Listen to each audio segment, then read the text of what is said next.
Okay, we're ready, Maharaj. Who's doing the kirtan? Manas. Manas Prabhu. Okay, is he going to do the Jaidwani? No, you can do the Jadwani, Manas. No. Okay, no problem. Maharaj, you do the Jadwani. Jai Shishi Guru Garanga Ganhava Kikidit Hari Radha Vinod Vihari Chu Ki Jai Sachinandana Gaura Hari Ki Jai Jai Nitya Lila Pravishta Om Masto Tarazara Shishimad Shila Bhakti Vedanta Narayan Goswami Maharaj Ki Jai Jai Nitya Lila Pravishta Om Masto Tarazara Shishimad Shila Bhakti Vedanta Vamana Goswami Maharaj Ki Jai Jai Nitya Lila Pravishta Om Masto Tarazara Shishimad Shila Bhakti Vedanta Shila Tripikram Maharaj Ki Jai Jai Nitya Lila Pravishta Oma Stautar Shishimat Shila Bhaktivedanta Swami Shila Prabhupada Ki Jai Jai Nitya Lila Pravishta Oma Stautar Shishimat Shila Bhakti Pragyan Keshav Goswami Maharaj Ki Jai Jai Nitya Lila Pravishta Oma Stautar Shishimat Shila Bhakti Pramod Puri Goswami Maharaj Ki Jai Jai Jagat Guru Nitya Lila Pravishta Om Astautar Shishimat Shila Bhakti Siddhanta Saraswati Goswami Prabhupada Ki Jai Jai Mahabhagavat Srila Gaura Kishodas Babaji Maharaj Ki Jai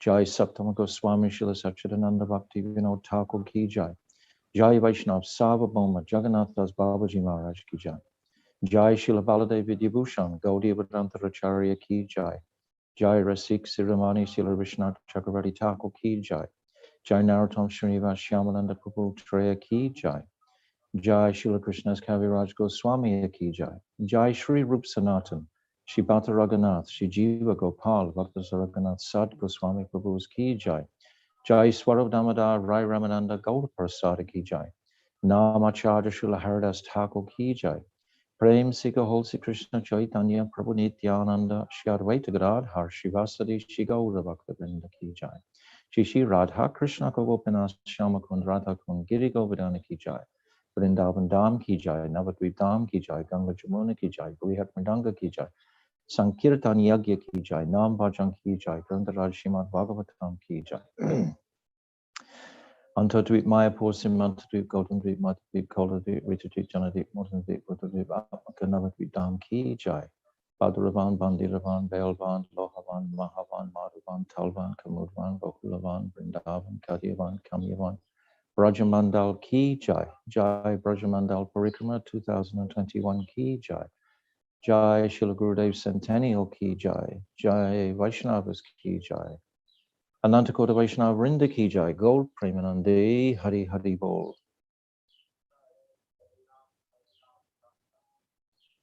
Okay, Manas.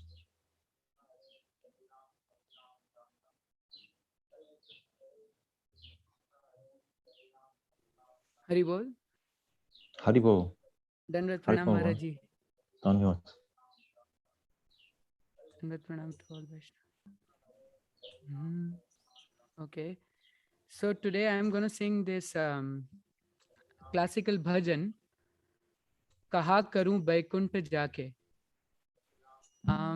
I can just give you the quickly explanation that the person who wrote this bhajan is saying, what will I do if I go to Vaikuntha? There is no Nanda, there is no Yashoda, and there is no Vrindavan. So Kaha Karu Vaikuntha Jaye. Okay, so I'm gonna just turn up my tabla.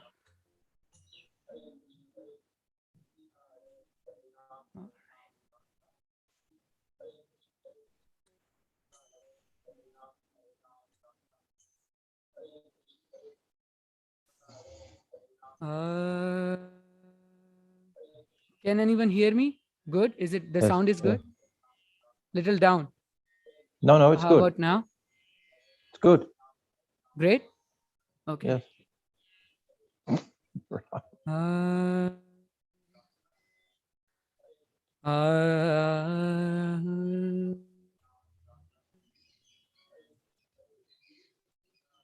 वाञ्छकल्पतरुभ्यश्च कृपा सिन्धुभ्यैव च पतितानां पावनेभ्यो वैष्णवेभ्यो नमो नमः।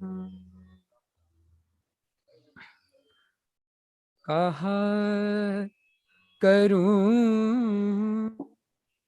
बैकुंठ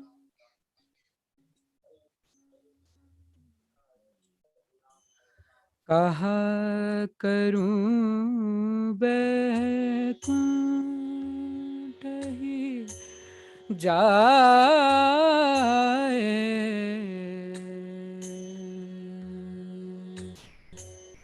कहा करूं बैकुंठ ही जाए कहा करूं बैकुंठ ही जहाँ नहीं नंद जहाँ न यशोदा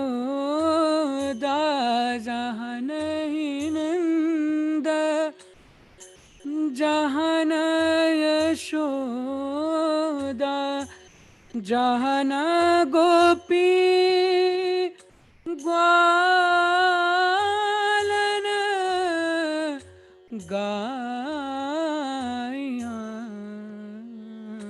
कहा करूं बैकुंठ ही जाए कहा करूं Baikunth. So where is no gopis and no gwal, means all the cowherd boys, and Gai, the cows. So what will I do in Vaikuntha? There is, like, I don't need to go over there. That's what he's saying. Kaha karun Vaikuntha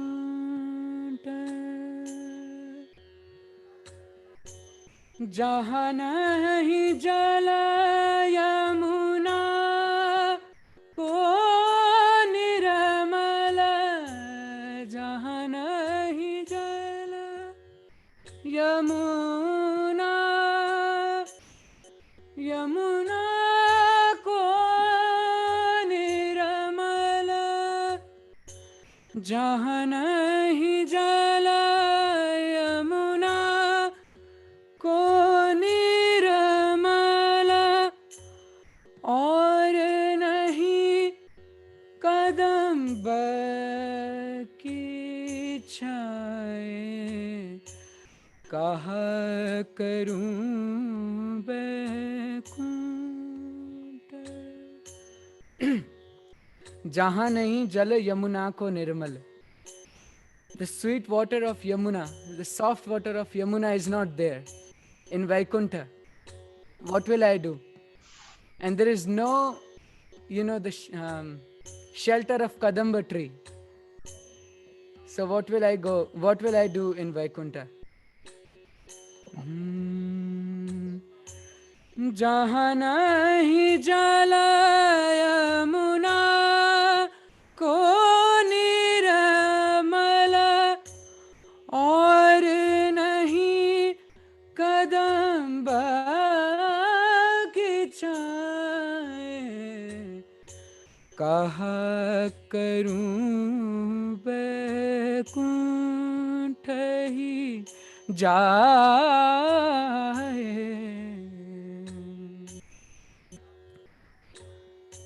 So this bhajan is written by Paramanand Prabhu. So परमानंद प्रभु छवि निरखत ब्रज तज के मेरी जाए बुलाए कहा करूं बैकुंठ ही जाए जहाँ नहीं नंदा जहाँ ना यशोदा जहाँ नहीं नंदा जहाँ ना यशोदा जहाँ ना गोपी ग्वालन गाए कहा करूं बैकुंठ ही जाए कहा करूं Baikunth Baikunth Baikunth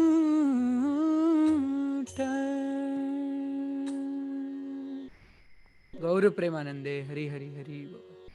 Jai Gaur. Hari Bol. Hari बोल।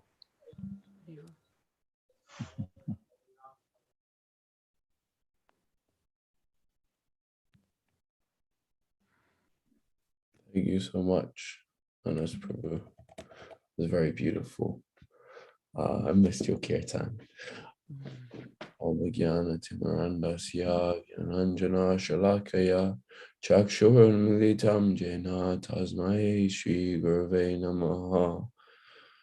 Shri Krishna Chaitanya Prabhu Nityananda Shri Advaita Gadadhara Shivasadi Gaura Bhakta Vrinda Hare Krishna Krishna Krishna Hare Hare Hare Rama Hare Rama Rama Rama Hare Hare.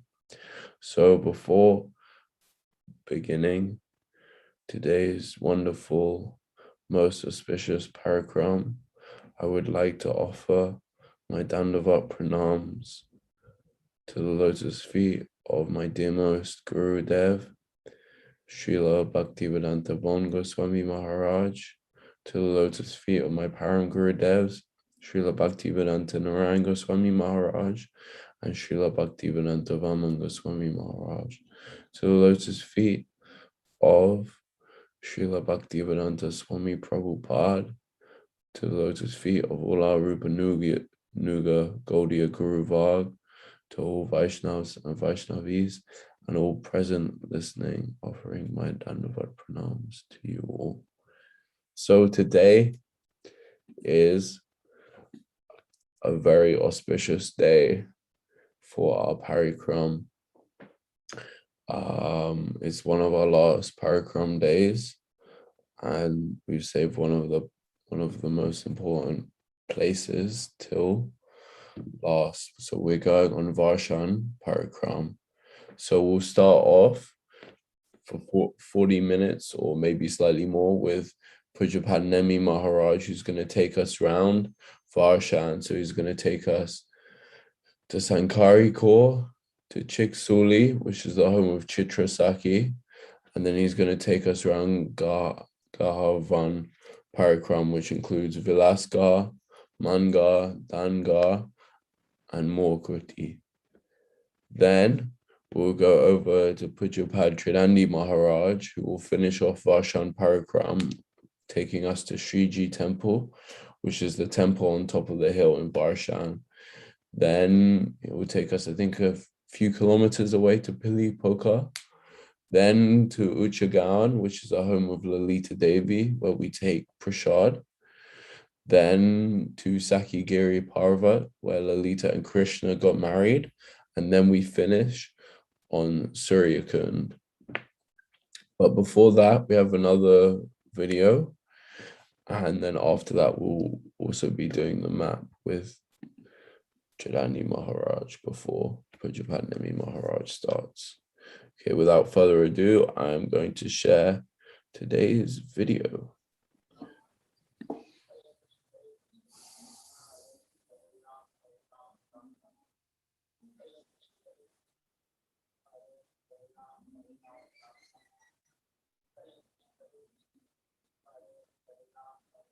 I don't think I did the sound.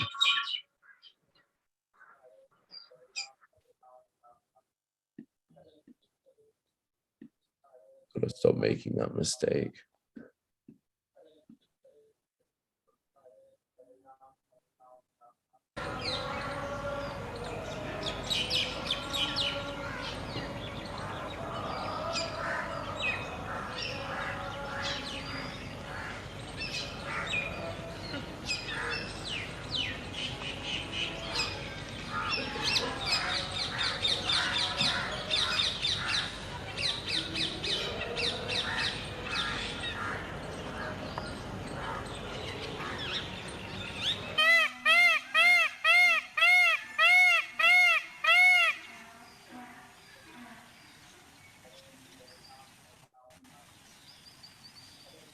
Radha Krishna Pran Mor Jugala Kishora Jivane Marane Gati Arana Hinora Radha Krishna Pran Mor Jugala Kishora Jivane Marane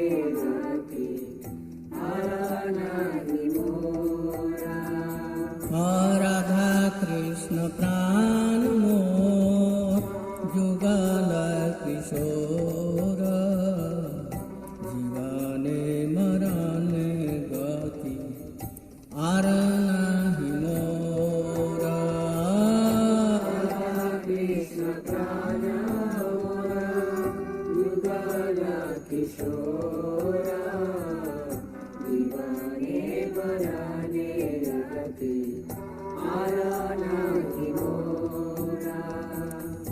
Kalindira Kule Keli Kadambera Bana Ratana Bedira Upa Basabo Dujana Kalindira Kule Keli Kadambera Bana Ratana Bedira Upa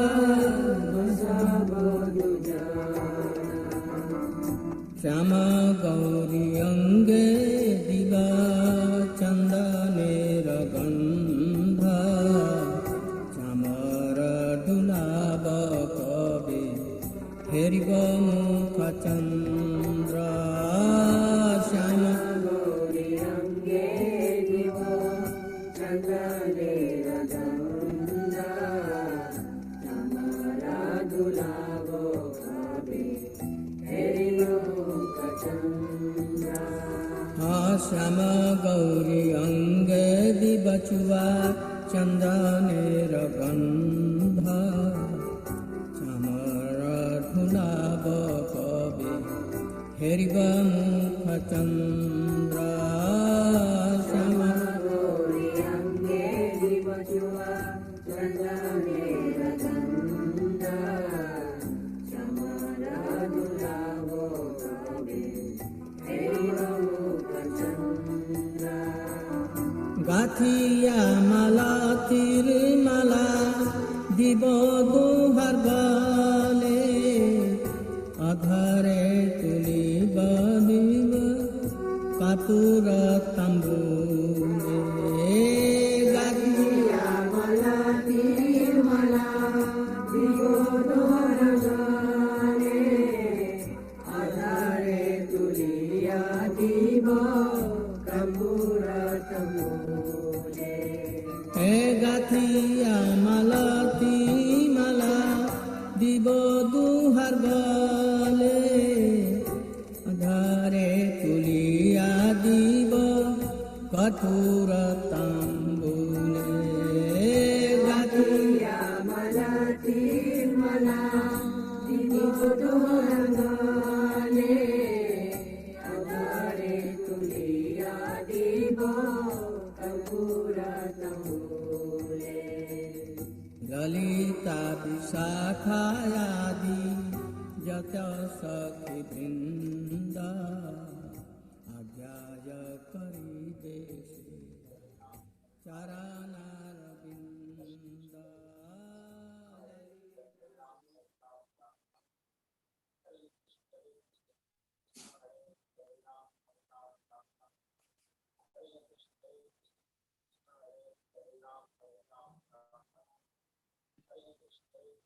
People, Maharaj.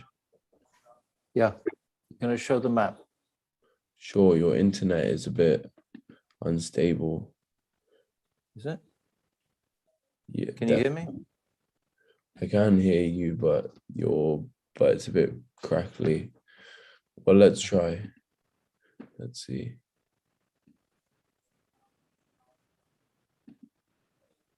Okay, I'm not sharing it, am I? Okay. And it says that you're on mute, which you're clearly not, but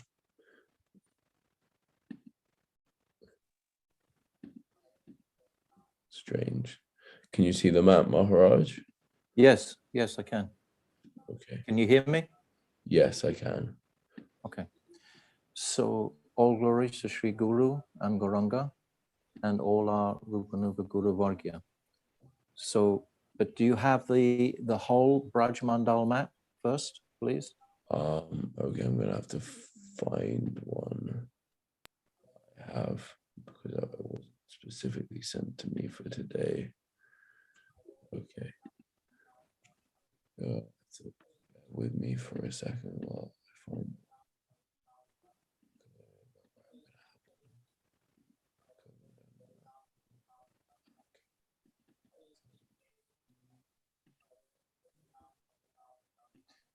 Is Manjulali around?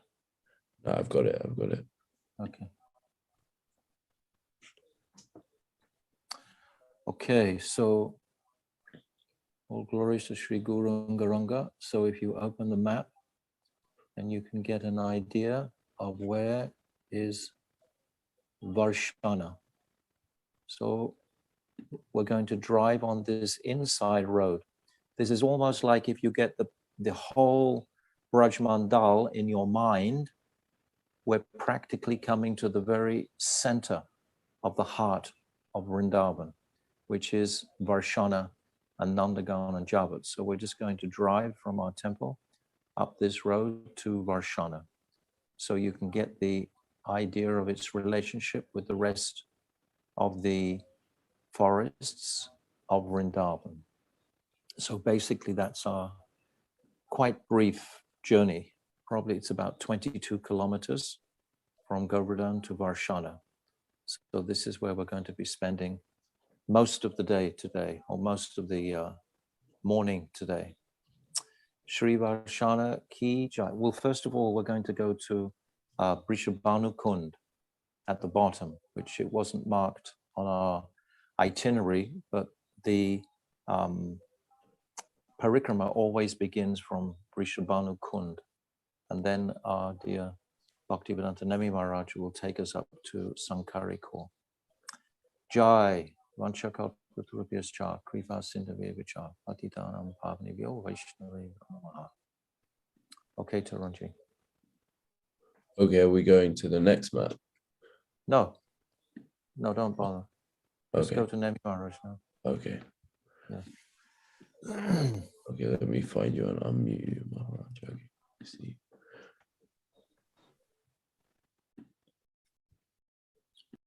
Om Jnana-tirandhasya Gyananjana-shlakaya Chakshuram-militam yena tasmai Shri Guruve Namaha. Namah Vishnupadaya Krishna Prishtaya Bhutale Srimate Bhaktivedanta Swamiti Namane. Namah Om Vishnupadaya Radhikaya Priyatmane Shri Srimad Bhaktivedanta Narayana-iti Namane. Namah Vishnupadaya Gaura Prishtaya Bhutale Shri Srimad Bhakti-Vigyan Bharati-iti Namane. Vanchakalpatarubhyascha kripa sindhubhyacha putitanam pavanebhyo vaishnavebhyo namo namaha. Shri Krishna Chaitanya Prabhu Nityananda Shri Advaita Gadadhar Shivasadi Shri Bhaktivedanta. Hare Krishna, Krishna Krishna, Hare Hare Rama, Rama Rama. Of my humble obeisances, Lotus feet, my beloved Diksha Guru, Nichali Bhavishta Shishi Ma Bhaktivedanta, Swami Maharaj, Srila Prabhupada. Excuse me. Sorry. I'm just signing out of this one.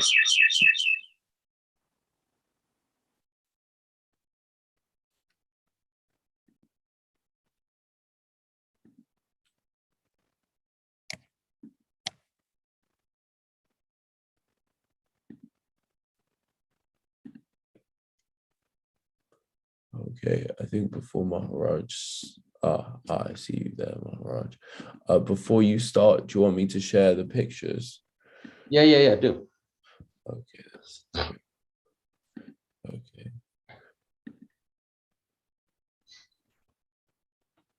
I'm just trying to remember which part is yours. So there's that. Front end.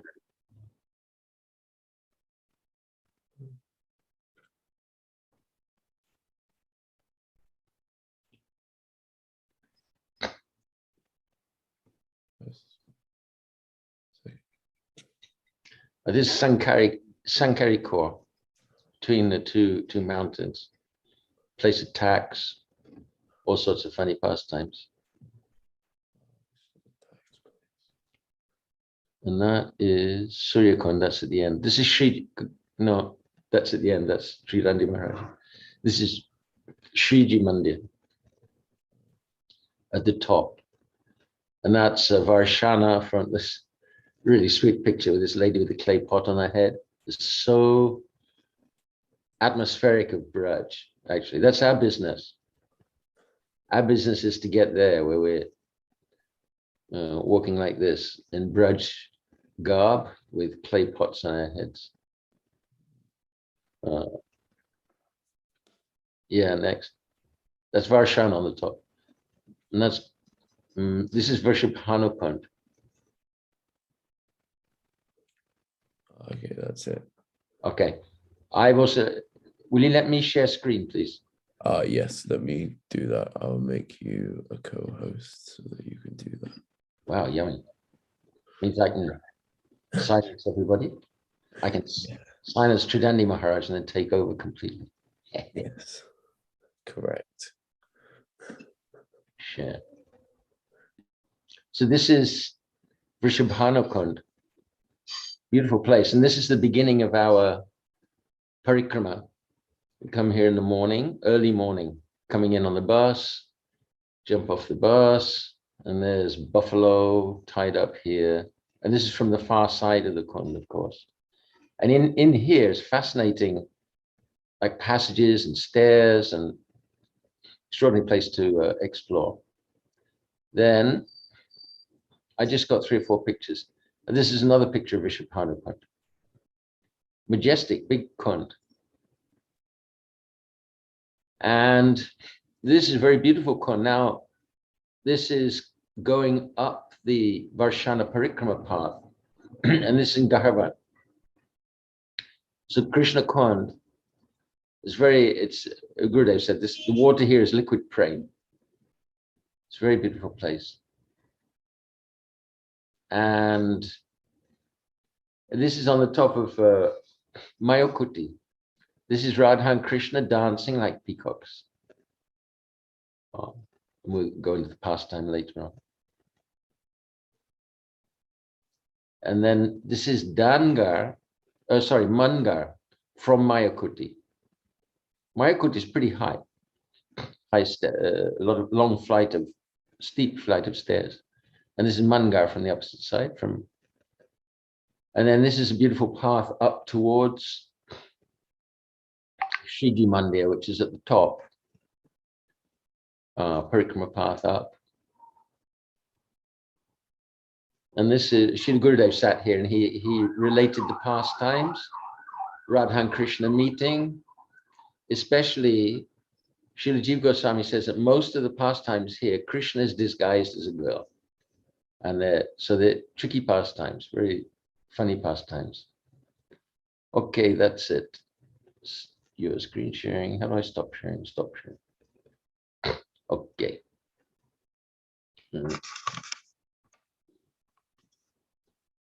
So as I say, we start Vrishabhanu. We should understand that Varsana means shower, so shower of mercy from Srimati Radhika.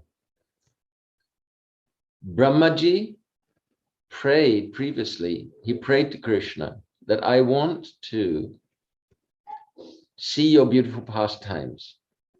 And Krishna gave him the benediction that you take birth as a hill. And then these beautiful pastimes would be performed on your head. So If we going up the path towards Varsana, on the left, the blackish rocks, and this is Vishnu Pyramid, and on the right, there's reddish rocks, and these are Brahma Parvat. So Brahma, we know he's got 4 heads. Now, one of them in my mind got lost, but there's 3 peaks there: Dana-garha, Vilasa-garha, and Mana-garha. I'm not sure what the 4th one is. So, starting at Vrishabhanu-kund, Vrindavan Baba, Kirtida, they lived down at the bottom. And, for example, Narottam Thakur is singing, Vrishabhanu pura janama laiva yavate vivaha hobe. When will it happen that I will take birth in Vrishabhanupur, and then I will get married at Yavat? So this is the prayer of those who want to engage in the service of Srimati Radhika, not as her Sakis like Lalita Vishaka, but as her very dear kinkaris. Kinkari, kinkaromyaham means what can I do? What can I do? So their life is service. Srila Vishnu Chakravarti Thakur says that if they can't serve even for a split second, they're in floods of tears. So starting at Vrishabhanu-kund, Vrishabhanu Baba, some yugas, he finds Srimati Radhika here, just like we described previously at Brahma. So he finds Srimati Radhika on a lotus flower in a Yamuna.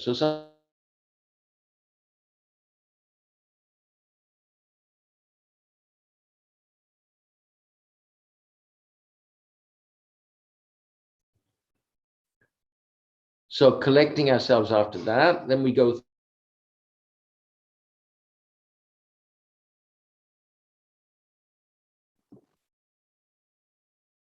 Is it me cutting out or is Maharaj cutting out? It's Maharaj cutting out. I'm cutting out. Yeah, you're cutting out.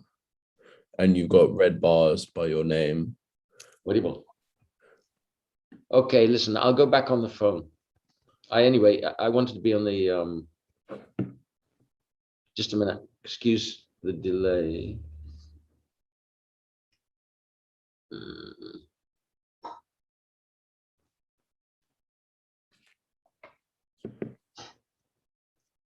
Okay, I'm just coming out. I'll cancel that one. Yes. Recording in progress. And I'm going to leave this one.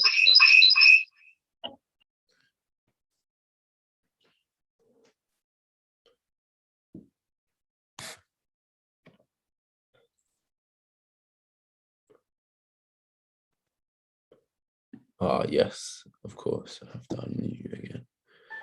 Okay, we have the power of speech again. So, I hope this will be better. Can you hear me now? Okay. Very good.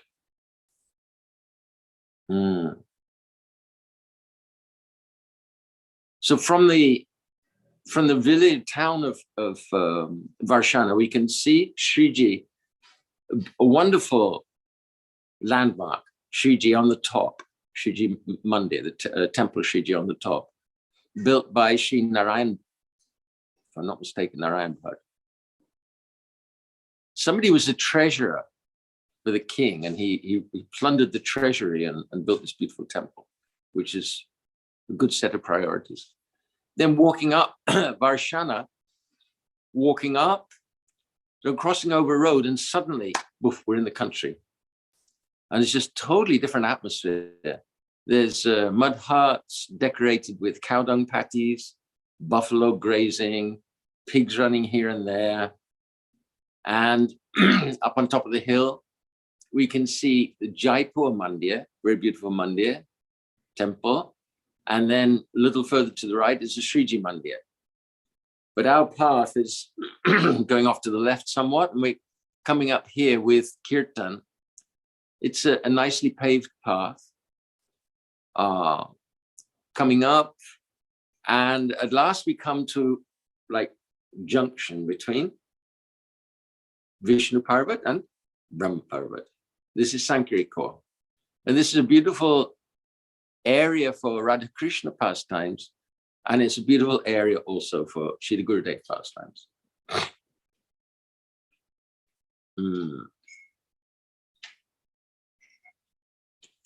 So this is the place where, you know, Krishna is very tricky and he's kind of alpha male sometimes. So here he's with the cowherd boys, and the gopis are coming with their pots on bamboo poles like this, yoke. And then Krishna and the cowherd boys, of course, they're creating all sorts of disturbance. And they're saying that you have to pay tax. And Srimati Radhika is challenging them. Anyway, Krishna's stealing the yogurt and the butter and the milk products from the gopis. And they love it.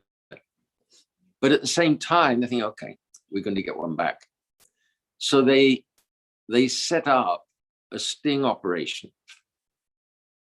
And next day, 2 or 3 gopis go along, apparently undefended, vulnerable to attack, vulnerable to plunder.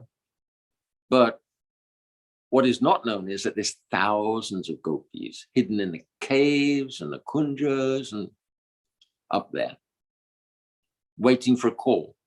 So these gopis go through, or they try to get through, and then Krishna and the cowherd boys are there, and again they're harassing them and joking with them and demanding the pots, demanding the yogurt and milk.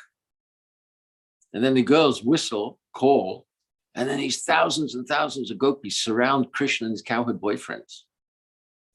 We have to remember this is all done as a loving drama. Radha and Krishna, they constantly they want to be in drama. This astonishment is one of the big features in Braj. It's not, you know, Vaidhi Bhakti, we can do the same thing, get up, take shah, Mangal Arti, prayers, have some breakfast, chant japa, have some breakfast, like this, chuk, chuk, chuk, chuk, chuk. They're not performing Vaidhi Bhakti in Vrindavan. They're constantly, everybody has Krishna in their hearts. And Krishna himself is arranging one theatrical performance after another. And the gopis also very, very expert. 64 arts of the gopis. Very expert. Music, dancing, making jokes. So this is a loving pastime. They capture cowherd boys and they're slapping their cheeks. And they got Krishna, and then forcibly they dress Krishna as a gopi. And even they put sindoor on the part like this, a really beautiful gopi, covering his face with a shawl, and they put a big pot of yogurt on his head, and they're teasing him. And then Lalita throws a brick at the pot breaks, and then Krishna gets abhishek of yogurt. Everyone's laughing and clapping. Will you do this again? He's holding his ears. No, I will not do this again. I know this, will not do this again. But time in Vrindavan is not like that. Nobody keeps history books there. It's, you know, people here, they talk about be here now. But Vrindavan, it's the complete be here now. There is spiritual time because there's a sequence of events. Otherwise, Radha and Krishna couldn't have their Ashtakalya Leela. But here, there's past and future and the present, just like I'm talking now. And that's already past. So there's really only past and future. There's stuff that will happen, and then it happens and it's gone. It's in the past. So there's only past and future. And in Vrindavan, Braj, there's only present. Because they're so absorbed in prem, totally absorbed in prem. So Srila Gurudev used to sit here with the devotee, and it was so like funny, and such a funny festival with Gurudev. Devotees are dancing. There'll be some really, really lively Braj kirtans, and people were dancing. I mean, the Braj ladies, their way of dancing is just amazing. You know, they got big hips and they waggle their hips, and it's not sexy. it's just, I don't know how to describe it. It's just beautiful. It's just amazing. Very high spirited, very lively rhythms. And Gurudev is enjoying, and all the devotees are enjoying, and there's might be some holy dust flying around as well. So then going through that Sankiri Khora, so the locals, they demand tax. It's very narrow passage. We're going through barefoot. It's really difficult to get through, very difficult. And it's a very steep descent. I think one of those pictures that showed the devotees coming down there. Very, very steep descent. I mean, you can't run down or anything like that. It's really step by step. And then coming down at the bottom, coming into another village, Cikasauli, and that's the birthplace of Chitrasaki. So Chitrasaki, she's a beautiful painter. And on one occasion, Srimati Radhika, she heard flute sound, amazing flute sound. And her heart went out to the flute sound, and in her heart, she just gave everything. I want to be with that person who's playing the flute. And Chitra is there, and she paints this beautiful, beautiful picture of Krishna. And then she showed it to Srimati Radhika. And Radhika, oh, and she gave her heart to that person in the picture. And then after that, so Krishna's coming through herding the cows, and she sees Krishna herding the cows, and her heart goes out to Krishna. And then she's perplexed, because in the Vedic society, chastity is stressed so much. And especially lady, she's not supposed to be with anyone, any man. She's protected by parents, family, until she meets the husband. She meets the husband at the marriage. And there's a ceremony where they look at each other for the first time. They're already married. They look at each other for the first time. So this is chastity. And then she's telling Lalita, what can I do? I've given my heart to 3 different people. How can I live? How can I live? And Lalita's laughing and laughing. Oh, this is one person. That flute, oh, this is Krishna. And that person you saw in the picture, this is Krishna.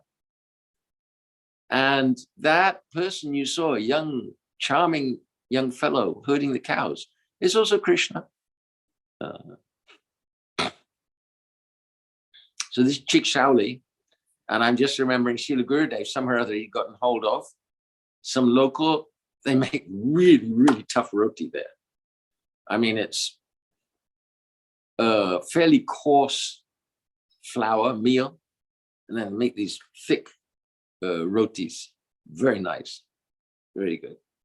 So Srila Gurudev, we got one of these rotis, and he's handing it out to all the devotees. And then as the roti's getting smaller and smaller, then he's giving out smaller and smaller pieces, and in the end, it's practically microscopic.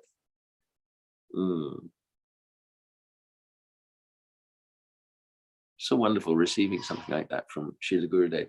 So then going through down, through Cikasauli, narrow path, and then coming out to Gahvaravana. So there's Gahvaravana, this forest that's been renovated quite recently. Gahvaravana means very, very secret, deep and secret. And so this is a very deep and secret place. There's a big, I don't know, courtyard, a level space. There's enough for all the devotees there. One time we went there and they had a chapati making machine. It's extraordinary contraption. So I think somebody was making balls, and then there's something flattening the balls, and then they were cooking and then flipping off, and the people at the other end of the machine were handing them out to the devotees one after the other. We had khichdi there. Then on the right-hand side, there's very, very long, steep set of stairs, flight of steps, going up to Mor-kuti. So I showed that picture. There's Radha and Krishna dancing like peacocks. So you can climb up there. Goodness knows how many steps, like 250 steps probably. And it's a ways up. And there's a beautiful, beautiful temple at the top. I forget. Now I just forget whose parampara it is. They're very serious devotees there. And there's a small altar. You can't take pictures. There's a small altar with this beautiful picture of Radha and Krishna dancing like peacocks. So the pastime was that after the summer, so the peacock is very hot and everybody's waiting for rain. And then the thunderclouds come and the peacocks become ecstatic and they begin dancing. One devotee I know, she was at Terkadam once. She said there were dozens of peacocks there and they were all dancing like that. It's amazing. When peacocks display, it's amazing. We were with Gurudev once. We saw, he pointed out there's a peacock, like the tail goes up and they're rattling the tail. So they're all dancing like this. And Radha and Krishna became so inspired that they dressed as peacocks and then they began dancing in an amazing way, astounding way. So Mor-kuti, that's at the very top there. And you get a beautiful view out. So then below you can see Krishna Kund. You've got a choice then, either from Mor-kuti, you go straight over to the Jaipur Mandir, or you go down again. So we'll do that, going down the steps. About halfway down, there's a tiny temple or darshan tucked away in a house. You have to go up the stairs like 2 or 3 floors. And there's Tulsi Babaji Maharaj, Tulsi Baba, he's there. And there's a beautiful darshan there of Radha and Krishna's footprints and Astasakis. Very nice, very sweet place. So going down to where we had the prasad and then going on. So as we move on, just slightly beyond that, then there's Krishna Kund, and I showed that picture there. It's not such a big pond, and there's these long flights of steps down. There's no hustle and bustle there, it's quiet. And then going on further, Gahvaravana, secret meeting places. And the path goes on, and then after a while, so the path turns right, but straight ahead, there's the steps up to Mana-garha. And that's another tough climb, quite a tough climb. So Mana-garha is up on top of a hill. Man, Srimati Radhika's man means transcendental sulky mood. A lot of the pastimes in Braj are connected with man and how Krishna breaks man. If Srimati Radhika smiles or laughs, then the rule is that, okay, man is over. But how to get to that point, and that's the question. So Mana-garha, Krishna had made an arrangement to be with Srimati Radhika. But as he was on his way, Chandravali's Sakis came to him and started to live without Krishna. They're really laying it on with a trowel. And Krishna falls for it because he loves all the gopis. I mean, devotees in Srimati Radhika's group thinks that, this is outrageous, but actually Krishna loves all the gopis. So he's distracted and he goes just for a short time, but the short time develops to a longer time. Finally, when he arrives at Srimati Radhika's place, Mana-garha, she's heard what happened. A parrot came and told her everything. Eyewitness accounts. And she's inflamed. She will not have anything to do with Krishna. So it took him a long time to resolve that man. There's Mana-garha. And then from Mana-garha, we can go along. Don't have to go all the way down again. You can go along the top. But how we used to go with Srila Gurudev, because Gurudev didn't go up to Mana-garha. So the path coming up from Gahvaravana, like I showed that picture there. It's quite a narrow path, like so. Can't see my hands. It's about 2 or 3 times like that. But it's just like, in the Wizard of Oz, you got the yellow brick road. So there it's this this windy track through the trees bent over. It's just amazing. I mean, the whole place, I wish I could convey like the mood of magical devotion there. It's such a presence, such an amazing presence. So coming up to the top, then there's a swing place, and there's Dana-garha, and there's a temple there at the top, and we used to rest there. Srila Gurudev would give Harikatha. Oh, on the way up, there's places up there with like Brajbasis, they're doing bhajan. Very old, one or two of them, very old Brajbasis. And I showed the place where Srila Gurudev gave the Harikatha.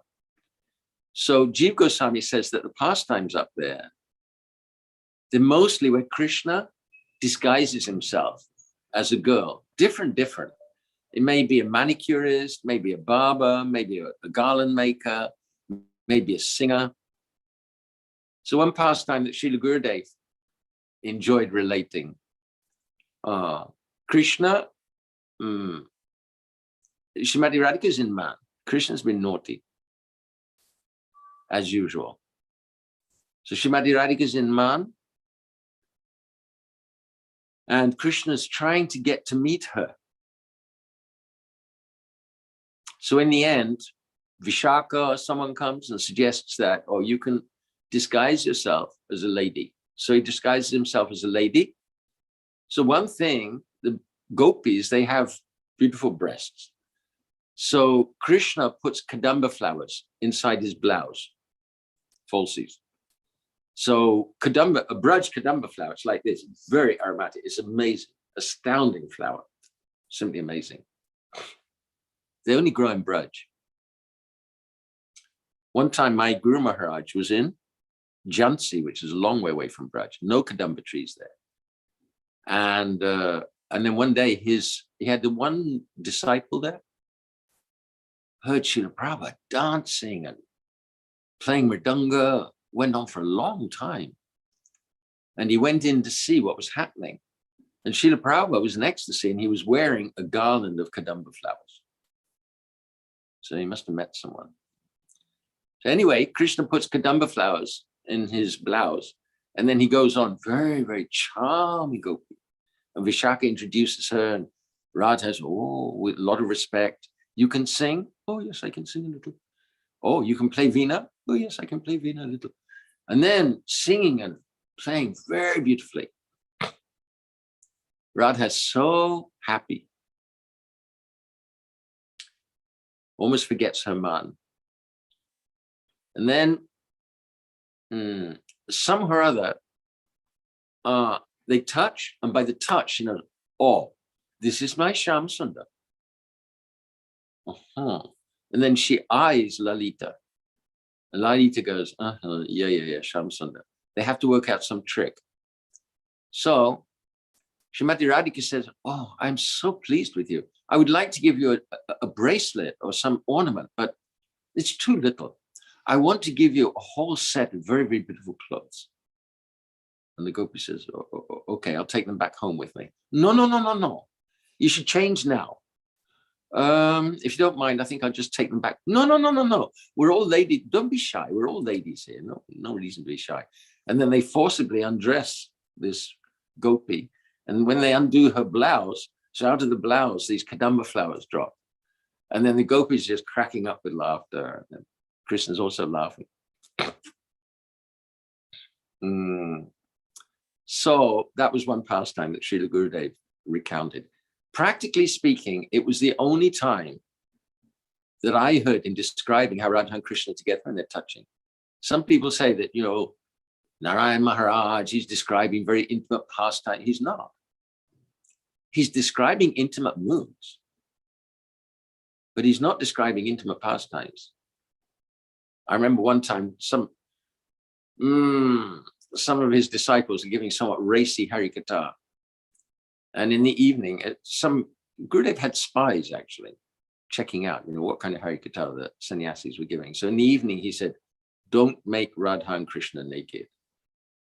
So he would not. He wasn't doing that. On one occasion, we were in Varsana, and in the evening, this is right at the very beginning, he said, I know if I went through your luggage, I would find 100 copies of Govinda Lilamrita and Krishna Bhavanamrita. And if I found them, I would burn them. Don't jump. So then, going on up to Dana-garha, and Dan means tax. Dan means tax. So there again, Krishna's teasing the gopis. He's saying that you're coming here, you're coming here with your milk, and you never pay any tax. Now I know you're hiding some very precious jewels under those cloths on your chest. And I've been sent by Kandarpa. Kandarpa is Cupid. So King Cupid is actually the king here. And he's not happy that you're traveling through with all these precious jewels and milk products, so you have to pay tax.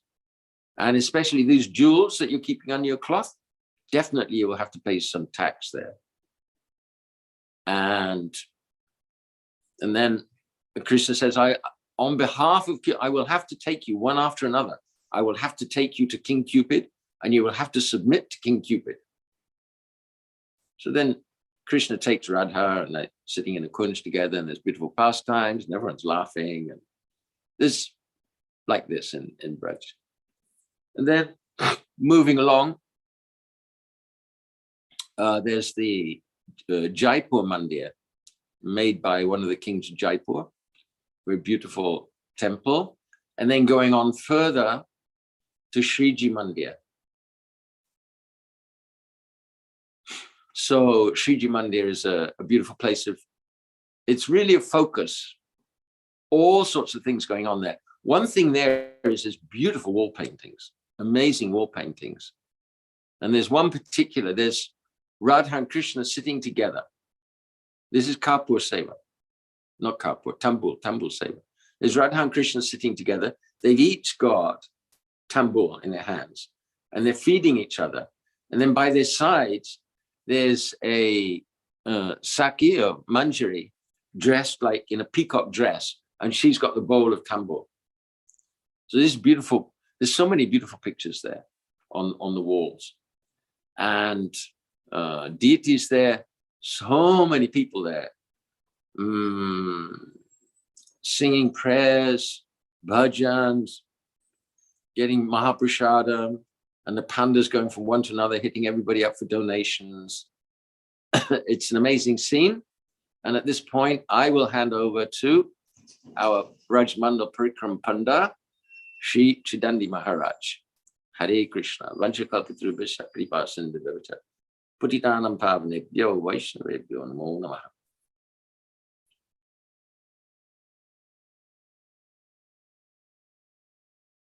Thank you very much, Maharaj.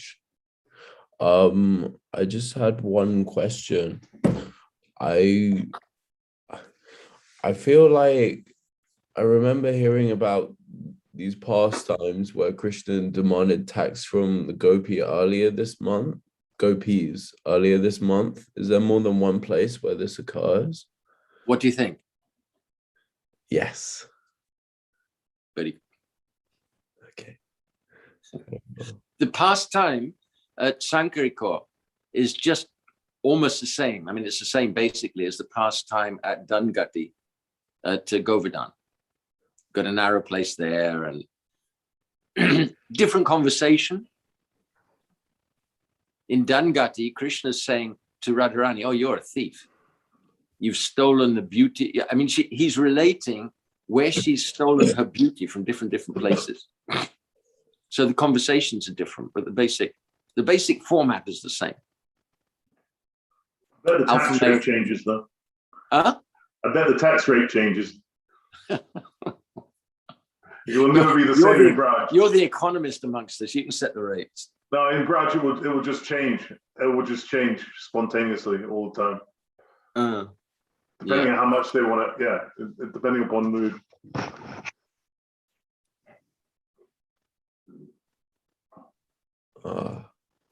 Sorry, still coughing a week later.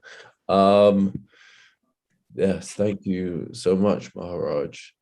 Haribol. We will now proceed with Pujapad Chudandi Maharaj, who will take us around the rest of the places for today. I think Achutananda Prabhu had a question or a comment here. Yes. I'm unmuting you, Prabhu. Hello? Hello, we can hear you. Yes, you mentioned sometimes Krishna's alpha. Sridhar Maharaj used to say, all powerful, all opulent, all arrogant. Yeah, he's the epitome of alpha male with his cowherd boyfriend. It's horrible. Misogynist as well. Looks like. Arrogant. Only Krishna can. He knows how to wind the gopis up, so they're going to get back to him in a way that he doesn't expect. Drama and drama. At the end, I had a oh, I should have said moment, so I had a few things to say about, one thing to say about Madhumar, but at the end, I'll talk about one more thing of Madhumar, Bhakti Dait Madhumar. Okay. Guruvai Gaurachandraya Radhika Yatadalaya Krishnaya Krishna Bhaktaya Tada Bhaktaya Manoha. Srila Bhaktivedanta Narayan Goswami Maharaj Ki Jai, Srila Bhaktivedanta Swami Srila Prabhupada Ki Jai, all our illustrious Rupanuga Guru Vargya Ki Jai, all the Vaishnavas Ki Jai, Gauda Premanandi Hari Hari Bol. So our dear Bhaktivedanta Nemi Maharaj has brought us to Sriji through all these intimate, beautiful places in Varsana. Varsana has an incredible atmosphere like Maharaj was describing. It's like nowhere else. Nanda-garha has its own flavor. Govardhan has its own flavor. You can smell it, you can taste it, it's tangible. And Varsana has the sweetest of sweet. It's all sugar and honey.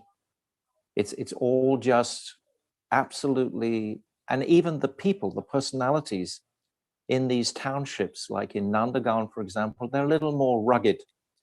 They're a little more hardish in a sense, masculine.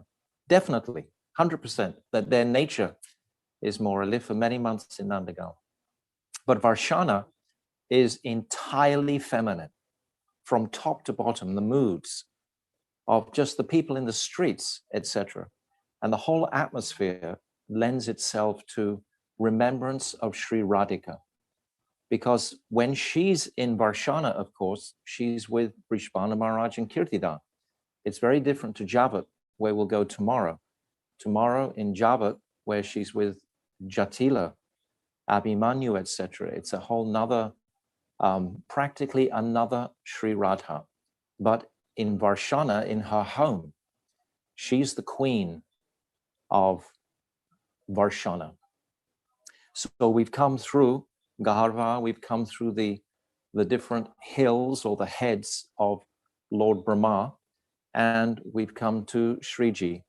And Nemi Maharaj has brought us into the temple.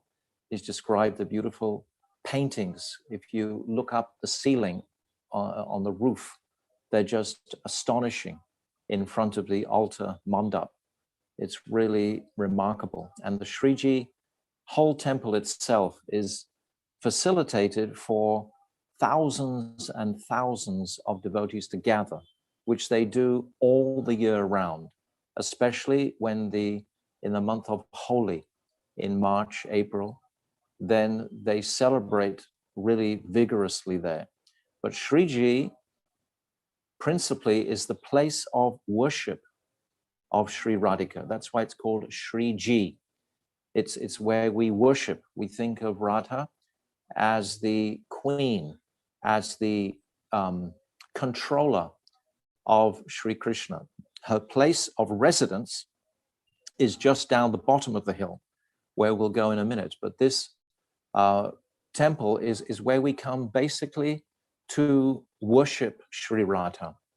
We hear all of these beautiful pastimes, the build up, but when we come to Sriji itself and we see the beautiful deities, a whole mood of wanting to honor this personality becomes inspired in the heart. And traditionally, of course, we would always sing with our Gurudev. Munindra Vrindavandite Triloka Shoka Harani Prashana Vaktra Pankajeni Kunjabu Vilasini Rajendra Banu Nandini Rajendra Sunu Sangate Kadakarishya Shiyamam Kripakataksha Bhajanam. With all, we have been singing this song every single day of the parikrama. Originally, Maharaj will remember, we'd sing morning and we'd sing evening. Both morning and evening, we'd sing this bhajan. So when we come into this huge facility of the temple, we would all very joyously sing this song, Radha Kripakataksha, and we would run up and down the temple, regardless of how many people were already in there or how many parikrama parties. When we were with our Gurudev, we would like take over. We would have to dominate the whole atmosphere. And the pandas would even be sat back against the wall. But my Gurudev, of course, would have relationships with all the pandas. None of them were unknown to him. They all knew him. My Gurudev, as I've said a number of times, was a real, genuine Brijabhasha. He knew so many people as we wandered around. We would camp actually in Varsana itself for many days originally.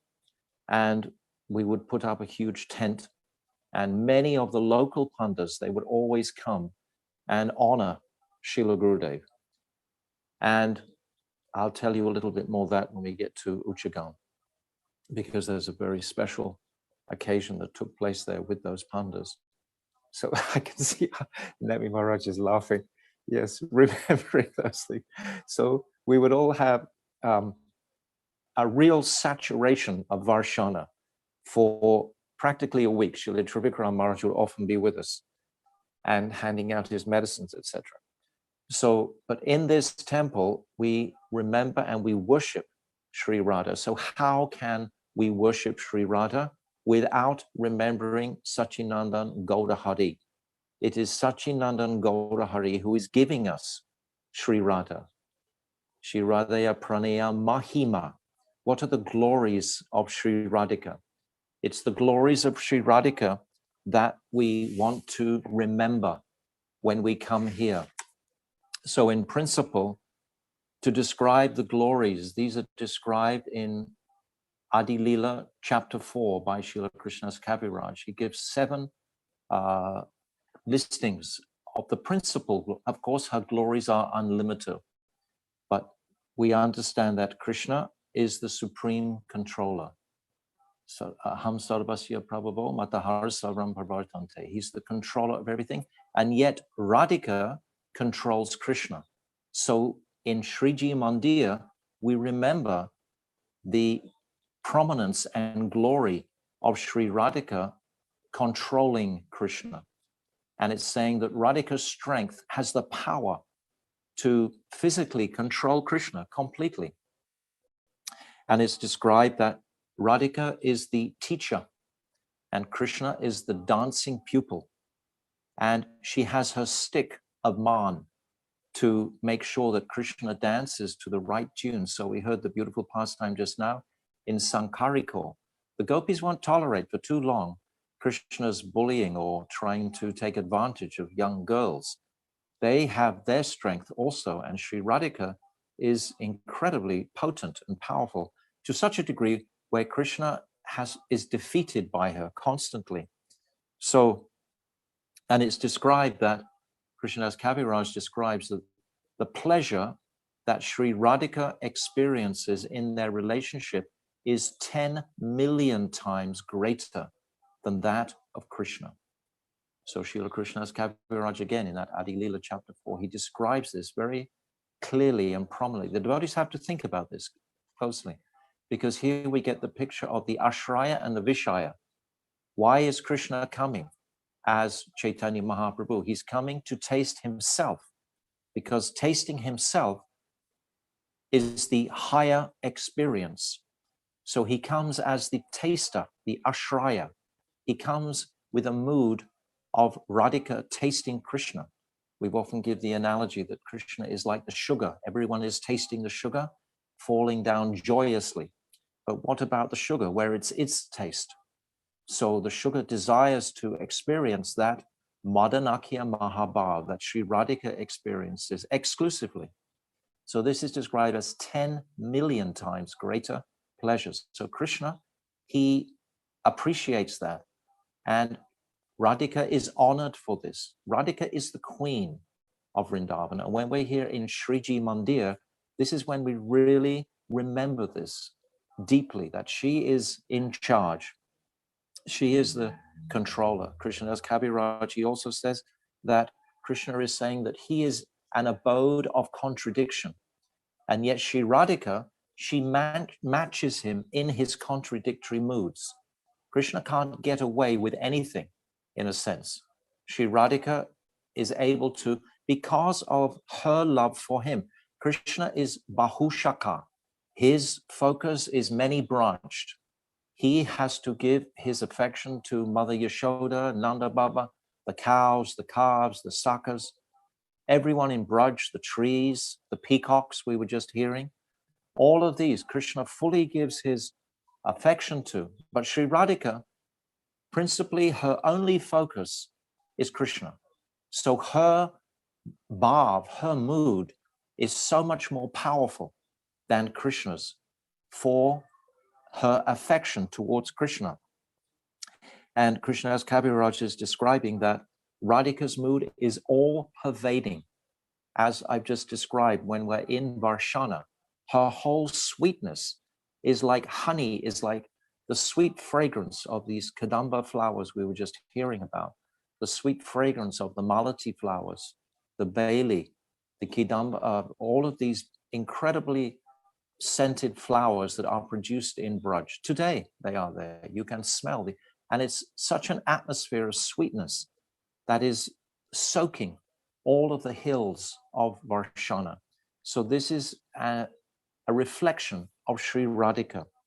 And then it's describing that Radhika's love is so extraordinarily great, and yet she has not one iota of pride. She is the most humble. It's described that prem and humility are synonymous, and contradictorily, envy and pride are synonymous. That's on the other side of the scale. So these two, prema and humility, Srila Gurudev describes in Bhakti Rasayan, how he goes through a whole list of different humble personalities, and then of course culminates in Sri Radhika's humility, which is just breathtaking. It's just too astonishing to consider. But we only get this understanding and appreciation by our worship of Sachinandan Gaura Hari. It's Mahaprabhu who has come to give us Braj Vrindavan. Without Mahaprabhu, you cannot enter Vrindavan. Just today, not possible. Even previously, 5,000 years ago, who could come into Vrindavan? Practically no one. Maybe some fruit sellers, maybe some vegetable sellers, whatever, would come in. But it was designed by Yogamaya Devi, Purnamasi Devi, that no intruders could step into Braj. But we have been allowed in this season of Kali Yuga, this darkness of Kali Yuga, we've been allowed to come through Sankiri Khora, which is a very individual place. It accentuates the individuality of each sadhak coming through. You're alone. When you come through this crevice, you're totally alone. No one's there by your side. You can't have two people go through that place at once.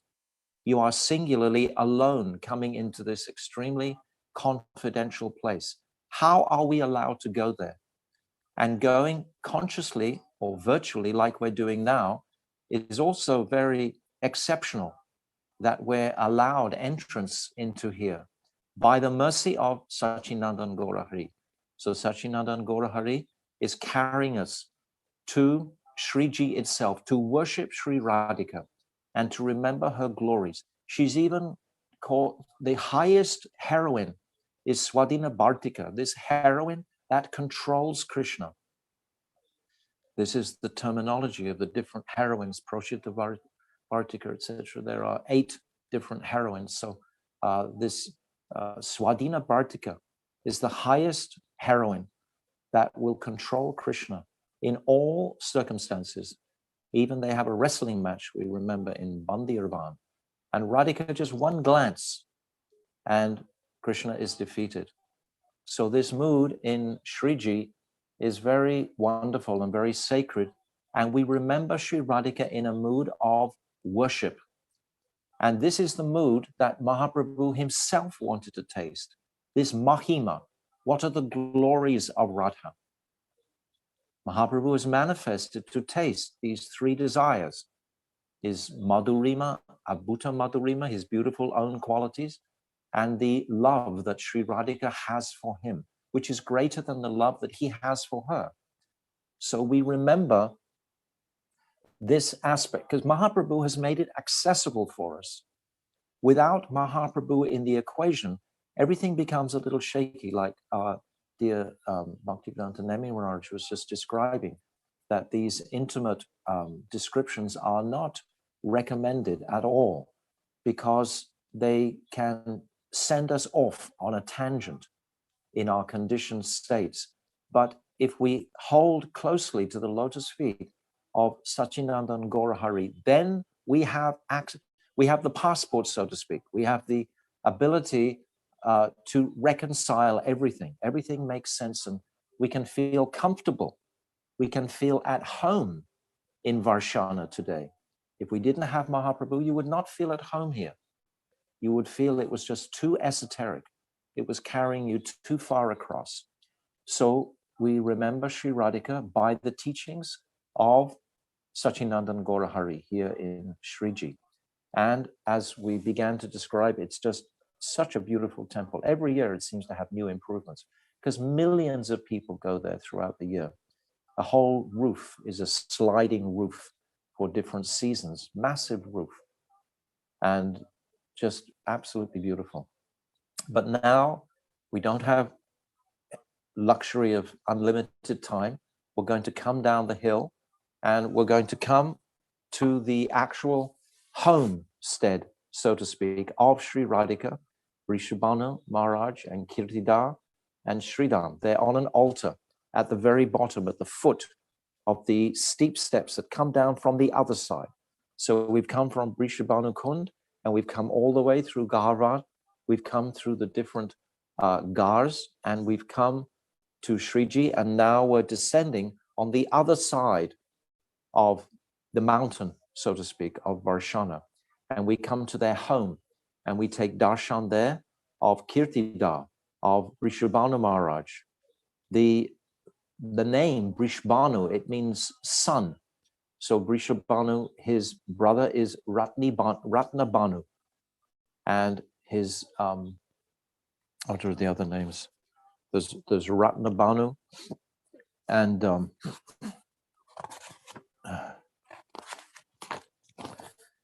Subanu and Banu. These are all uncles of Sri Radhika. So they worship the sun, and they consider themselves connected in relationship to the sun, which we're going to discuss quite soon when we go to Suryakunda. So we come into their home and remember the family of Sri Radhika staying with her father and mother, etc., in this beautiful home. And then we're going to leave quite shortly, quite briefly. We just have a brief stop here, but we just acknowledge this place, and we see the beautiful deities here. And then we come out around the back of the mountain, so to speak, onto the road which goes to the left to Uchagaon. Uchagaon is the home of Lalitasaki. But before we go to there, we cut straight across the road and we come to Pili-pokhara. Pili-pokhara is a very exceptional, sweet, joyous pastime. Sri Radhika daily from Varsana would go to cook for Krishna in Nandagaon. Mother Yashoda, she knows she has the boon from Durvasa Rishi that her cooking, if anyone takes her cooking, they'll become strengthened and their longevity will be increased. So Mother Yashoda, she engages Radhika. But Mother Yashoda, she always has a desire, just as all the others in Braj have a desire that Radha and Krishna should be married. Why shouldn't they be married? They're the most beautiful couple. Radhika's qualities are endearing to everybody in Braj. And so are Krishna's, of course. So these two should actually be married. So when Radhika is cooking in the many, many stoves with Mother Yashoda, one day there's a bowl of haldi, of turmeric, liquid turmeric that they're basting different pakoras, etc. So Mother Yashoda, at one point, almost absent-mindedly, takes the two hands of Radhika and she smears this turmeric paste over her hands. Now, we should understand this is a very deep significance. Anyone who's engaged in India, they have this turmeric. Usually it's put on with patterns, etc., and designs, and it's painted onto the hands. This means engagement. So Mother Yashoda had just put this haldi, this turmeric, on Shri Radhika's hands. And Radhika is looking at her. Oh my, what have you done? She becomes very shy. She becomes very embarrassed. It's like Mother Yashoda's just made the proposal that's on all of their minds. She just makes it. So Radhika, she becomes so shy. She immediately leaves the kitchen and she changes back into her ordinary clothes and she decides to go back to Varsana. And when she's approaching Varsana, she's thinking, oh my word, I have to wash all this haldi, this turmeric off my hands. Otherwise, everyone's going to be making fun of me. So she comes to this kund of Pili-pokhara. It's just on the very, very outskirts of Varsana. And she carefully begins to wash all the yellow turmeric off her hands. And to her astonishment, the whole kund goes yellow, completely yellow. And there's some young children there, and they all witness exactly what Shri Radhika is doing. And they saw the kund go yellow. So they understood Radhika is washing haldi off her hands. And she's just come from Nandagaon. Mother Yashoda must have made a proposition to her. So they run back into the village and they tell everybody. So Radhika has been exposed. And when she comes into the village, everyone is looking at her with great happiness and joy. And of course, Kirtidar and Brishbanu Maharaj, they hear this. Of course, they're told immediately. And Brishbanu Maharaj, he's so happy to hear this. So he takes a basket of jewels and beautiful saris and a wonderful locket and so on. And he tells the servant, you take it straight to Nanda Baba, as if it's confirmation. Yes, we agree with you. Yes, let's have this marriage. Couldn't be anything better. So the servant takes it to Nandagaon. And Nanda Baba, he takes this basket and looks and, oh, Kirtidar and Brishbanu Maharaj, they must be making a proposal for our son, because that's all that's in their minds. And this is the way gifts are being exchanged. So even without any words directly, everyone is understanding what's happening, because this is what they want. This is their desire. So that time, Nanda Baba, he has a beautiful royal locket of gold and sapphires, blue sapphires. He's the king of Braj. He takes this locket off and he takes all the contents out of the basket and he puts his locket, his necklace, his beautiful gold necklace into the basket and sends it back with the servant in mood of confirmation. Yes, we accept this proposal wholeheartedly.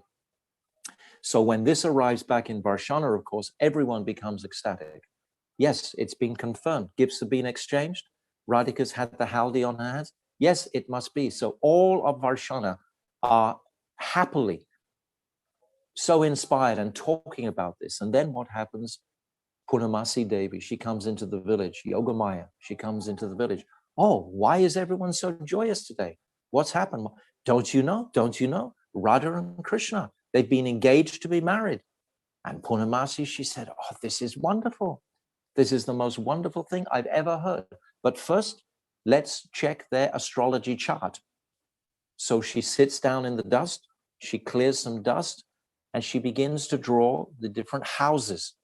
And all the Brijbasis, they all gather around. And then Purnamasi, who of course is the designer of all of Krishna's pastimes, she's going to design it so that Parakiya Ras, which is higher than Swakiya Ras, is going to manifest. And this is how it happens. So everyone is crowding around. She's looking at the first house. She says, this is the most perfect match in the universe. You couldn't get a better match than this for marriage. Second house, the same. All the way through, all the different houses. She comes to the 12th house. Then she goes really silent, really, really grave. Not a flicker of smile on her face. And all the Brijbasis, what do you see? What do you see? She won't answer. She won't answer. What do you see? They pressure her. They become a little concerned. What is she seeing now? And then Purnamasi, she says, everything is so auspicious, but it's confirmed in this 12th house that if these two marry, one of them must die. Oh, it's just like a knife in the heart of all the Brijbasis. The Mahant of Vrindavan has spoken. Whatever Purnamasi says is absolute. They've seen her mystical abilities and they know her potency and power. And if she is saying this, then this can never happen.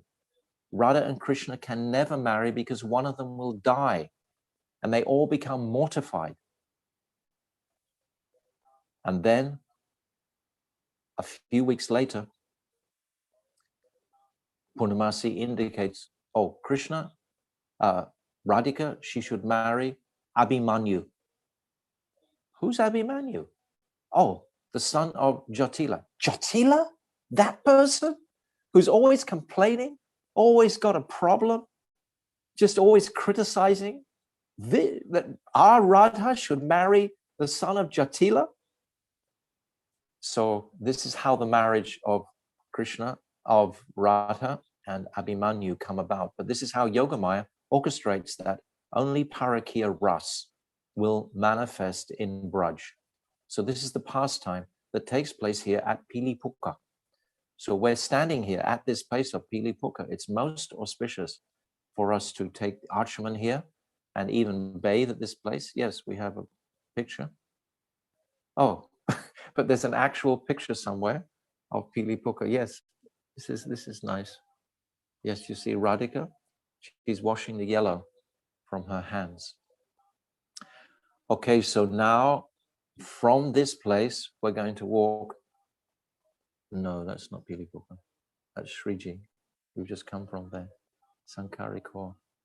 Ah, yes, that's Pili-pokhara. There we go. That's Pili-pokhara itself. That's how it looks today. So there's pilu fruits there.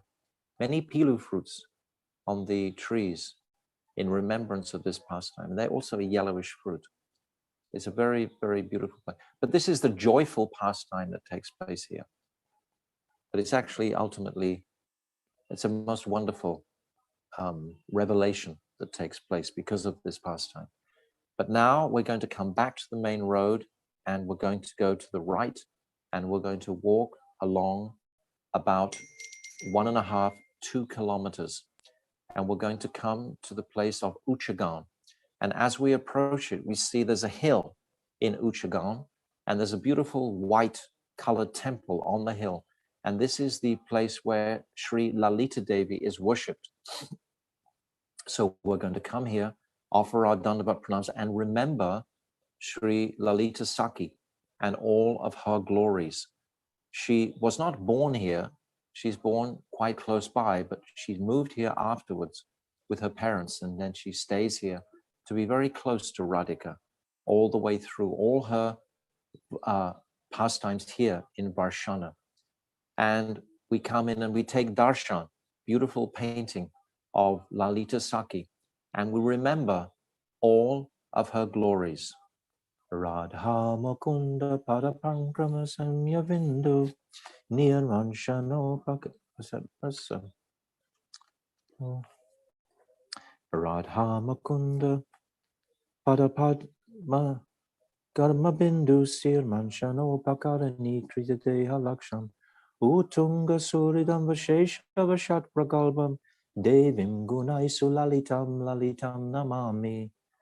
Our dearest Rupa Goswami, he's written the beauties of Lalitasaki. I'm just going to read the first translation of the first verse. It's most beautiful to get a flavor of the savor of Lalitasaki. Her body is engaged in wiping away glistening drops of perspiration from the lotus feet of Sri Radha Madhav. In superlative, so Hada Ras. So Hada means the most beautiful, independent Ras. She always remains independent. Lalitasaki, we know, is 27 days older than Sri Radhika. She's the oldest of all the Sakis, the Priyanam Saki. She's the oldest. I offer pranam to the audacious Lalita Devi, who is a repository of beauty, sweetness, gravity, and various other charming qualities. So this audaciousness, or pragalbata, pragalba, this means bold. The way that the Sakis are portrayed as being so entirely instrumental in the meetings of Radha and Krishna is astonishing.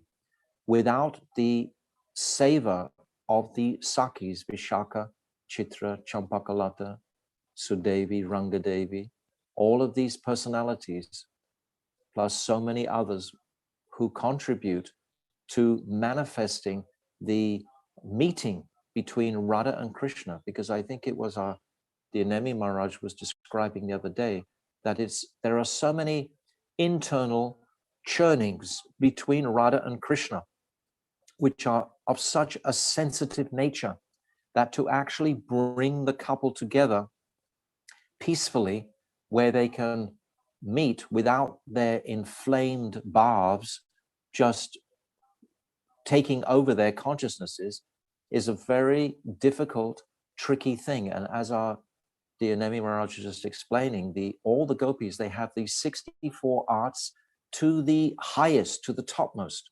So they know exactly the science of love, the science of prema, and how to bring this prema out in the divine couple, and how to arrange specifically for their meetings. But Lalitasaki, she is in charge of all of this arrangement.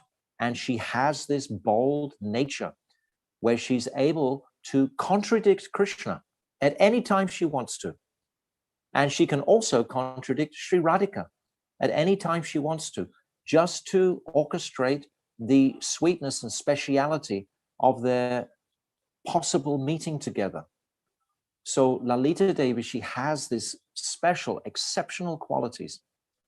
It's described extensively in the Radha Ganadesh Deepika, how she's so expert at making flower decorations.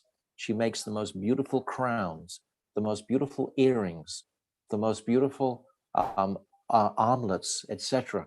And she's so expert in so many of the arts, all the arts, completely expert.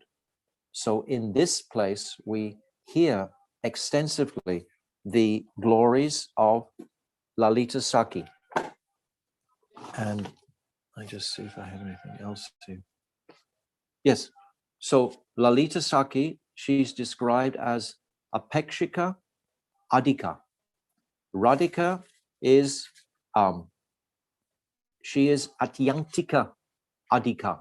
These are important terminologies. Atyantika Adhika is Sri Radha. And she's the best. And no one else is even close to her. So this Atyantika Adhika, it means, Atyantika means going to the limit. And Adhika means the best. And Lalita Devi, she is Apekshika Adhika, which means she's relatively relative to Radha, but still so much less in the extent of the bhav that she can manifest in her affection and attraction for the divine couple. So it's interesting to appreciate, because by this appreciation, we can appreciate the speciality of Sri Radhika. If Sri Radhika has such qualified followers and personalities, of course, all these personalities, all the Sakhis in existence are manifesting from the heart of Sri Radhika to please Sri Krishna. Sri Krishna has so many desires to fulfill. So Radhika, she manifests all these different gopis to fulfill all these different desires of Krishna. So Sri Radhika, Sri Lalita Devi is the principal Sakhi of the 8 Sakhis. She's the oldest. And even Radhika, she always has to be submissive to the love and sweetness of Sri Lalita Devi. And now we spend some time glorifying many other topics about Lalita Devi, but we're going to come down the hill now to Deha Kund. There's a beautiful kund at the bottom of this hill, Deha Kund, in Uchagaon, because now we're in Uchagaon. And this is really rural, even more rural than the atmosphere in Varsana.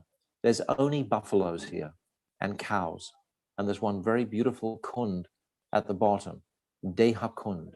And we would traditionally go there and we would hear beautiful katha, how one Brahman, he came piteously to Krishna and was beseeching Krishna, oh, you have to give me some wealth so that I can marry my daughter.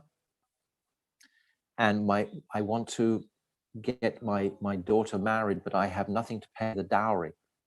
So Krishna's only wealth is Sri Radhika.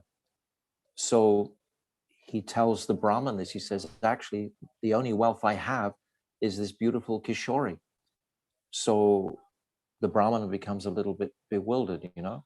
He says, well, I don't want another Kishori. I already have one that I'm trying to get married. I don't have enough dowry to pay for that. What am I going to do with 2? He said, well, I'll give you as much wealth as can be placed on the other side of a scale. If we put Radhika on one side of the scale and we put all the wealth that is around that all the Sakhis can gather on the other side of the scale, and we'll see which one balances out. So they start piling up gold, ornaments, etc., and jewels on the other side of the scale to Sri Radhika.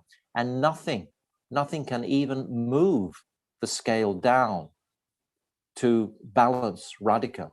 Any amounts of wealth, they are bringing so much. But then finally, Krishna, he takes a tulsi leaf and he puts a tulsi leaf on top of all the gold ornaments. And then immediately the scales are shifted. And then the Brahman, he takes all that wealth and he uses it to marry his daughter. So this is the story that Srila Gurudev shares with us at this place. This is one from one of the Puranas, a story that Gurudev will relate. There are so many pastimes here.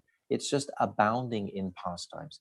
As we have the tattva, when we discuss the glorification of our acharyas, we have the balancing of all the different leelas that we're hearing now. So now from Deha Kund, which has just been recently renovated, and it's beautifully clean and very nicely ornamented. And there's beautiful gardens there, actually. And there's one really extraordinary Baba who lives there. He's a very gentle soul, and he's always anxious to serve the devotees. And he used to love Srila Gurudev. Gurudev would know all of these personalities. But in Uchagaon, one time, we had a meeting of all the local Babas. And the Babas came, and of course, as most people in Vrindavan, they thought that Radha and Krishna were married. They couldn't accommodate Parakiya Ras because they hadn't been exposed to the teachings of Mahaprabhu. So they had all in their minds believed for thousands of years that Radha and Krishna were actually married. So all the Babas came and they made a podium, and Gurudev was sitting there, garlanded, very beautiful ceremony. And hundreds, thousands of devotees were sitting around, gathered around. And then Gurudev spoke so beautifully about Mahaprabhu and Parakiya Ras, and describing how the Ras is the highest in Parakiya, and how Krishna is already married in one sense to the gopis anyway. They are all his eternal Shaktis.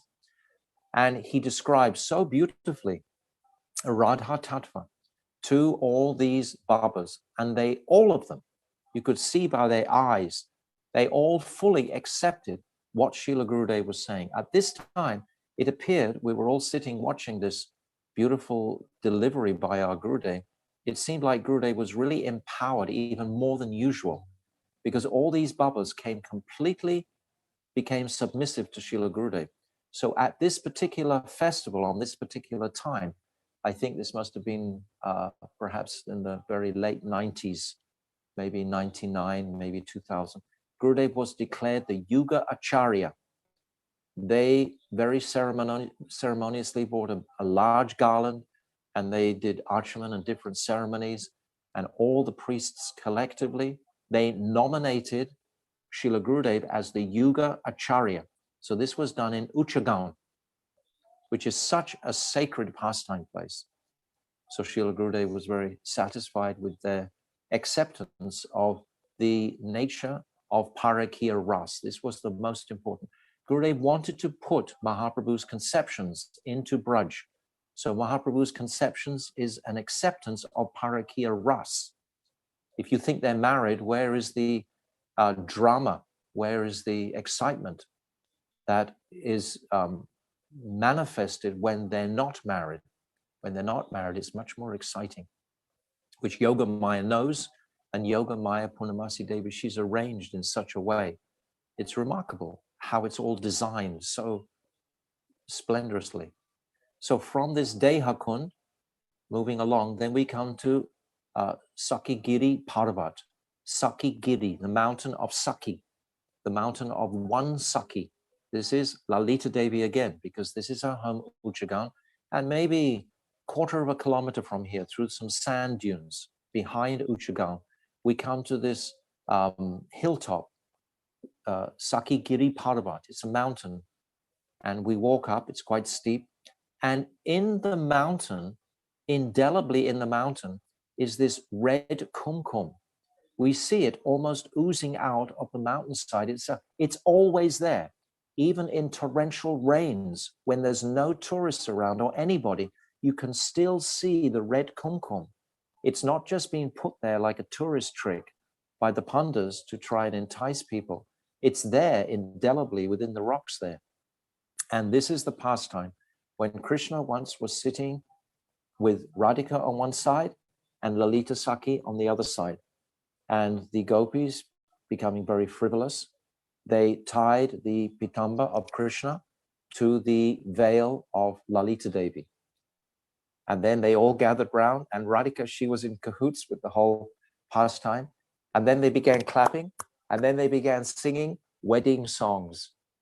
And suddenly Lalita and Krishna, they're looking at each other. What's going on here? They know that the Sakhis are so tricky. So they jump up and they try to run away, but they're tied together. They can't escape. And they're stuck together because their cloths are tied. And then Tunga Vidya, she begins to recite all the marriage vow and the whole marriage ceremony, all of the mantras, etc. And Lalita Sakhi and Krishna are married at this point. And Krishna, he's even, someone puts the kumkum in his hand to put on the sindhu on her part in her hair. So this red kumkum is signified by the red in the rock. The rock is empathizing with the pastime, and the rock starts to ooze this red sindhu. So we see this red sindhu. I think it was in some of the pictures that we saw there. So always when we go there, we hear this beautiful pastime, and we can ourselves put a red dot of this sindhu from that Sakhigiri-parvata. And then we go up the mountain a little bit further, and we see hundreds and hundreds of the footprints of the Sakhis, of the Sakas, of the cows in particular, are very prominent in the rocks, because of course Krishna, when he plays his flute, the rocks completely melt. And if there's Sakas and cows there and gopis there, then of course their footprints melt into the rocks for us to see 5,000 years later. So this is very, very beautiful. And Srila Gurudev would take us by the hand and walk us around. Can you see? Can you see? And I can remember one time just being, no, I can't really see. And Gurudev just, oh, Maya, you can't see anything. All you can see is yourself, you know. And anyway, Srila Gurudev would chastise us, you know, but he would become very animated when he himself, he was running around like a young boy, looking at all the footprints with such happiness and joy. It was like we were astonished with him. We were more astonished with him looking at the footprints than we were with the footprints itself, because we could see how much pleasure Srila Gurudev was getting from that. So now we have to quickly come down and we'll go back to our buses, and we have to take a hike now on the buses.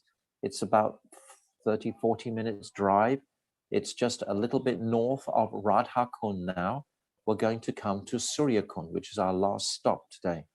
So we're going to leave Varsana, we're going to leave Uchagaon, we're going to leave Sakhigiri-parvata, and we're going to go to, oh, just one last thing. When we're standing here at Sakhigiri-parvata, just behind, there's a road, and that road runs directly to Kamyavan. You can take a short road to Kamyavan. So Kamyavan, the home of Mother Yashoda, is very much actually physically, geographically connected with Varsana. It's all in the same vicinity.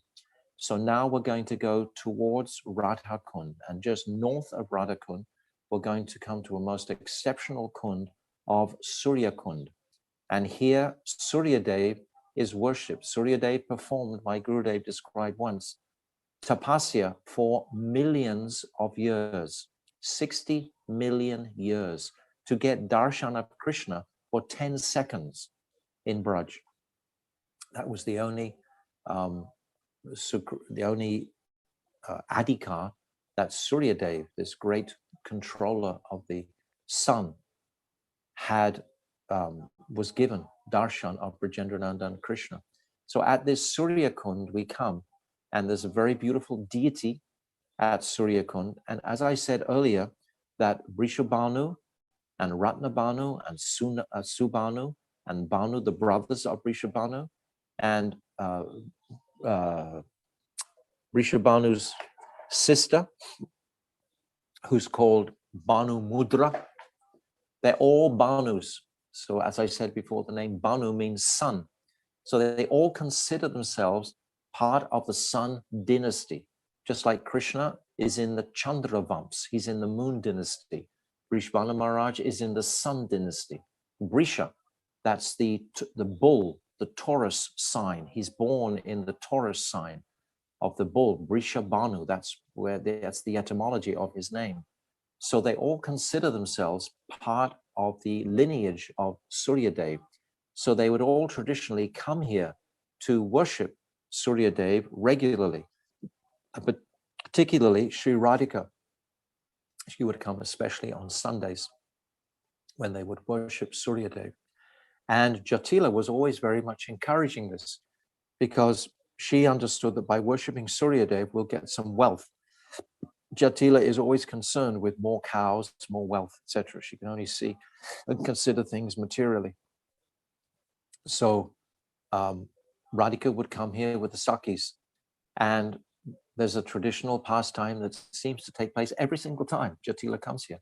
This is at midday, just before midday actually, or bordering on the midday pastimes. Then Krishna would disguise himself as a priest and come with Madhu Mangal here and make such an impression on Jatila that she would be flabbergasted by the amounts of mantras this Brahman, young, beautiful looking Brahman, knew. And she wanted to engage him in her seva to worship Suryadev. So she engages Krishna, and all the Sakis, of course, they realize, oh, this is Krishna. They know that straight away.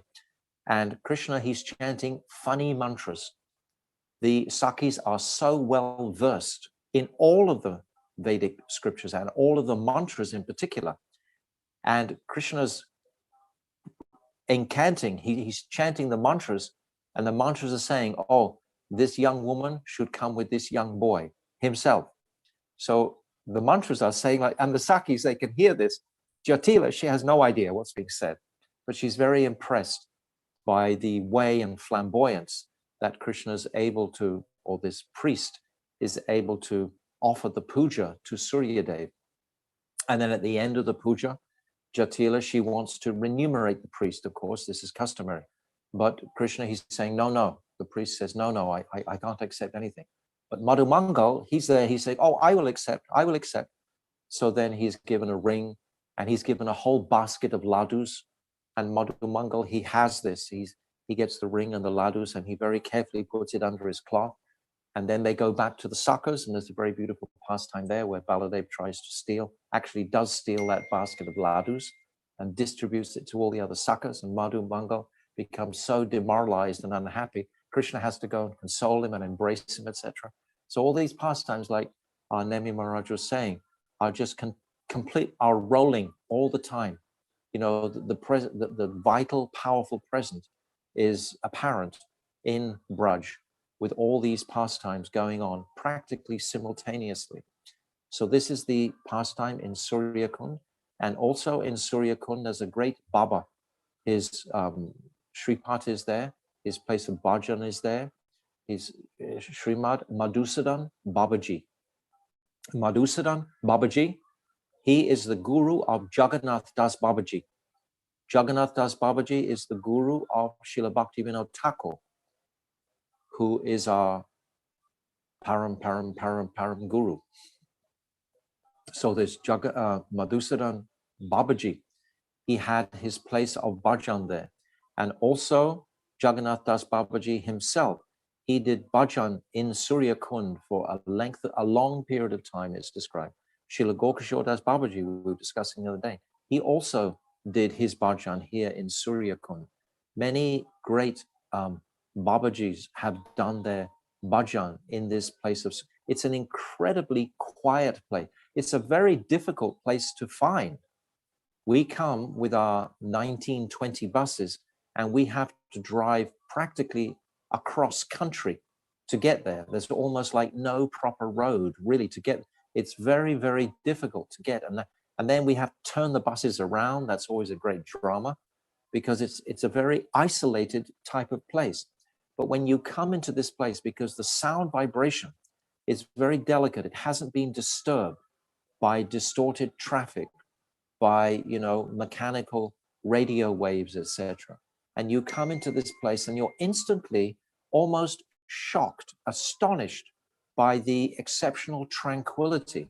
It's so heavy, the mood and the speciality of Suryakund. It's really exceptionally powerful place, as are many of the places in Braj. Many of the places we don't actually visit with the parikrama because they're too confidential to take a few thousand people to, buses and stuff like this. So they are off the road, so to speak. And Suryakund is almost off the road. It's the most remote place that we actually go to. And for the parikrama yatris, it's always the last place on a whole day of going around the Varsana parikrama, where everyone is exhausted. We've all had prasadam and everything. It's usually about 4 or 5 o'clock in the evening, and we struggle through to finally come to Suryakund at the end. And it's some tapasya to actually reach it, as I described, but the rewards are unlimited. And now there's a very beautiful Gaudiya mat that sits right on the kund there. And if you choose, you can go and you can take a room there. They're so hospitable, the devotees who are there. They just love any type of Gaudiya visitors to come, no class consciousness or anything like that, whoever you are. And they offer nice prasadam and a nice facility to rest. So for the Westerners, in a sense, we have a doorway into this place of Suryakund. If you want to go, you can travel there and you can stay some nights there, absorbing these remarkable moods and specialities that still hang in the atmosphere from these great saints who have meditated there. So now we've come to our conclusion of our time. I feel like we've just ripped around the whole of Varsana. Pujapad Nemi Maharaj, I was expecting him to take much, much longer. I don't know how he managed to put the brake on in so many places, but I'm sure he was packed with all kinds of other jewels to share with us. But we do have a schedule. And on parikrama, we also have a schedule because it's like that. But if we are fortunate enough to come and spend time in Braj, which we all must do, not only in parikrama time, but come for some months in different seasons of the year and spend some quality time in these particular holy places and absorb this Tishtem Braji Anuragi Janugami. Srila Rupa Goswami, he's saying that one who actually wants to enter this path of sincere bhajan, surely he will come and try to touch the dust and the atmosphere of Vrindavan. And being with the parikrama is like an introduction. This is what my Gurudev wanted us to do. He wanted to introduce us to Vrindavan. He wanted to introduce us and to have a sanskar, have an impression, and to hear his Harikatha at each particular place so that we wouldn't be too much influenced by, because there's all kinds of Harikatha you can hear, of course, and some of it is not flavored with the mood of Sachinandan Gaura Hari. So if he's not in the picture, personally, I always become quite shy and hesitant. If some Babaji is quoting Anapita Chirim Chirat, Karuna Bharati Nokalo, then I'll sit and listen to him. But if they're not familiar with Srila Krishna's Kaviraj and his teachings, then, which many of them aren't in Braj, then we have to be smart enough to just keep moving on our parikrama. So all glories to Varsana, all glories to Sriji, Pili-pokhara, Uchagaon, Sankiri Khora, and Suryakunda, and all the incredible places, that Brishbanu Kund, that our beloved Bhaktivedanta Nemi Maharaj took us carefully through. Cikasauli, this beautiful place of Chitrasaki. Very inspiring day today. Very Braja flavor, full of Braj rotis and buffaloes and dust and simplicity. Actually, Varsana specifically, they always sell clay cups of lassi, which have a huge dollop of malai on the top, and then they squirt some sugar water on top of that. Achyutananda, he remembers. It's very beautiful, very beautiful. You get very sweet, because as I said, everything in Varsana is only sweet. Shrimati Radharani Brishbanu Nandini Ki Jai, Gold Premanandi Hari Hari Bol. Yeah, I had heard the title of Yoga-acharya before. I didn't know how it happened. To convert a Mayavadi to Vaishnava is a big thing. To convert a Vishnu Bhakta to Krishna Bhakti is a hard thing. But to convince someone of Parakya is very, very difficult. A bridge Basi. These were all locals. These were all locals, Prabhu. You know, there was about 15, 16 of them, all with their royal pitambas on, etc. It was a proper, paka occasion. Yeah. Sridhar Maharaj would say, you can understand God, and you can maybe understand a Mrs. God, but God's secret mistress, that is very difficult to accept. I wanted to ask you, you said one time overnight you installed a ghat in one of the kundas, and just architecturally, how do they build how do you put the steps when they go underwater? You wait until the kund is right down, or you have to pump it out on this particular occasion. Oh, you do empty it out. The pump was going all day, and by the evening time, then the kund was right down. Okay, and then now we do the last stretch. Now my knowledge is complete, and I can die in peace now. But I wanted to. It's very simple. You just have a generator and a great big hose, and it goes into the kund, and then all the water comes out very simply. You have to drain. So two things I forgot to point out: the story of the devotee who brings Prabhupada's food to him starts offering it to Prabhupada's picture. And Prabhupada says, "What are you doing? I'm here. Offer it to me." This is the same thing we learned from the Dvijapatnis, because they tell their husbands, "You're doing yagyas to Vishnu. Krishna and Balaram are right here. What are you doing? Swaha, swaha." And Very then good. One thing I wanted to mention about Bhakti Dayit Madhav Maharaj, he did the most slick diplomacy in 68 or 69. The CPI, Communist Party of India candidate, Jyoti Bose, was elected the Communist Chief Minister of West Bengal. And we all thought, oh boy, bad times are coming. Madhav Maharaj, I was there. Madhav Maharaj composed a telegram congratulating him on his being elected chief minister. So you can just imagine this communist chief minister getting a telegram from the Mahanta of Chaitanya Gaudiya Math congratulating him. He like bombed him with respect, which he probably never could overcome. That was amazing.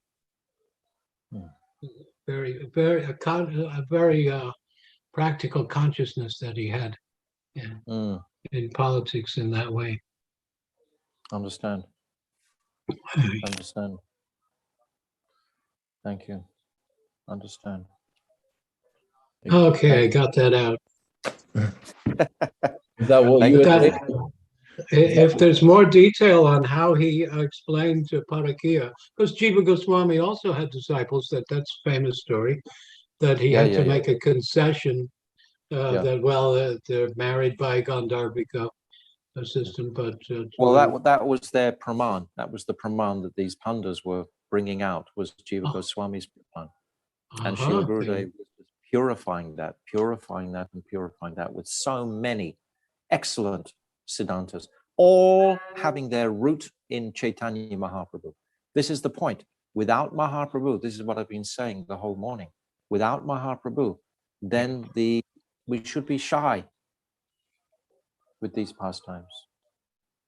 Tarunji. Thank you so much, Maharaj. Dandavasachura. And thank you so much, Achyutananda Prabhu, for your memories and for coming every day and increasing the mood. I had a couple questions. One was, what does Pili-pokhara actually mean? What's the etymology? Pili means yellow. Yellow. Pili in Hindi means yellow. Pili. Pili means yellow, literally. Pokhara is a kund, is a body of water. What else, Tarun? Any other questions? Sorry. Yes, my other question was not specifically related to today, but something that you mentioned previously. You mentioned this previously. I was reminded by all the Qatar today to ask. I just wanted clarification. You were saying beforehand how, I can't remember, someone or maybe some group of people in our Guru Varg as established Radharani as prominent in Vrindavan, how before she wasn't so prominent on the altars of Vrindavan. Yes, Baladev Vidyabhushan in Jaipur. He contended the smarters there in Jaipur and at a place called Galta. He debated with them and he manifested the Govinda Bhasya, which is our sutras to substantiate the authenticity of Parakya Ras, of Sri Radhika being permitted to be on the altar, because the king of Jaipur, he wanted Radha to be with Govinda because Govinda was there alone and he very much wanted Radhika to be there, but the smarters were holding back on that. The Ramanujas were not allowing that. They couldn't relate to that. So in the Govinda Bhasya, this establishes very much the Siddhanta. Achyutananda Prabhu has something to add. I don't know if I said hello. Hello, we can hear you. Okay. I don't know if I said in the morning, but Vishwambara Goswami told that, in the Madan Mohan temple, there are 3 buildings and 2 towers. That one tower is always empty. And you told us. I did say, okay. Yes, yes, So yes. that was going to be Mahaprabhu's home. Yes, yes, you told. Tarunji, I just have to step out for a minute. You can do what you have to do, okay? No worries. Thank you, Maharaj. Thank you.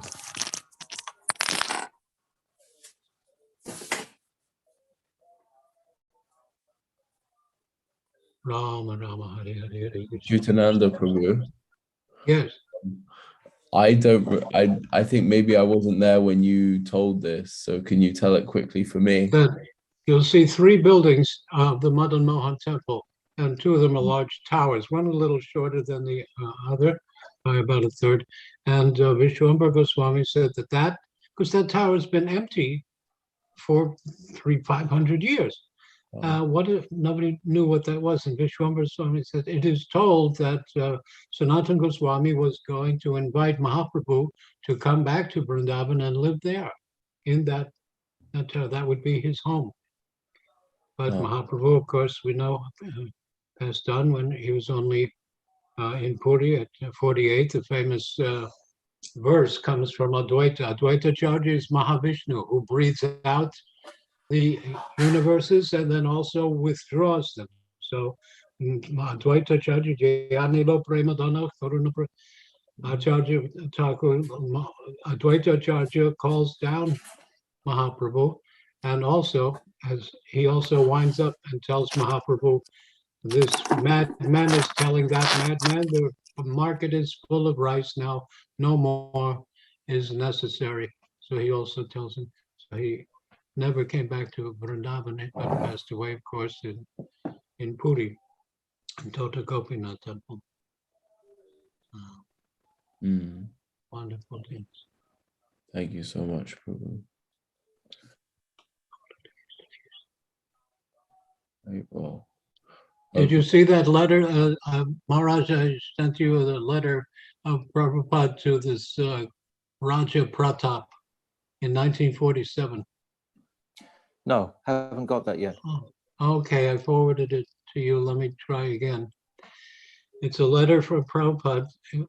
This Raja Pratap was a very mysterious character. He traveled all over Europe and Russia and China, Japan, trying to organize the Indian freedom movement. He was very wealthy, and he established. We got to find this.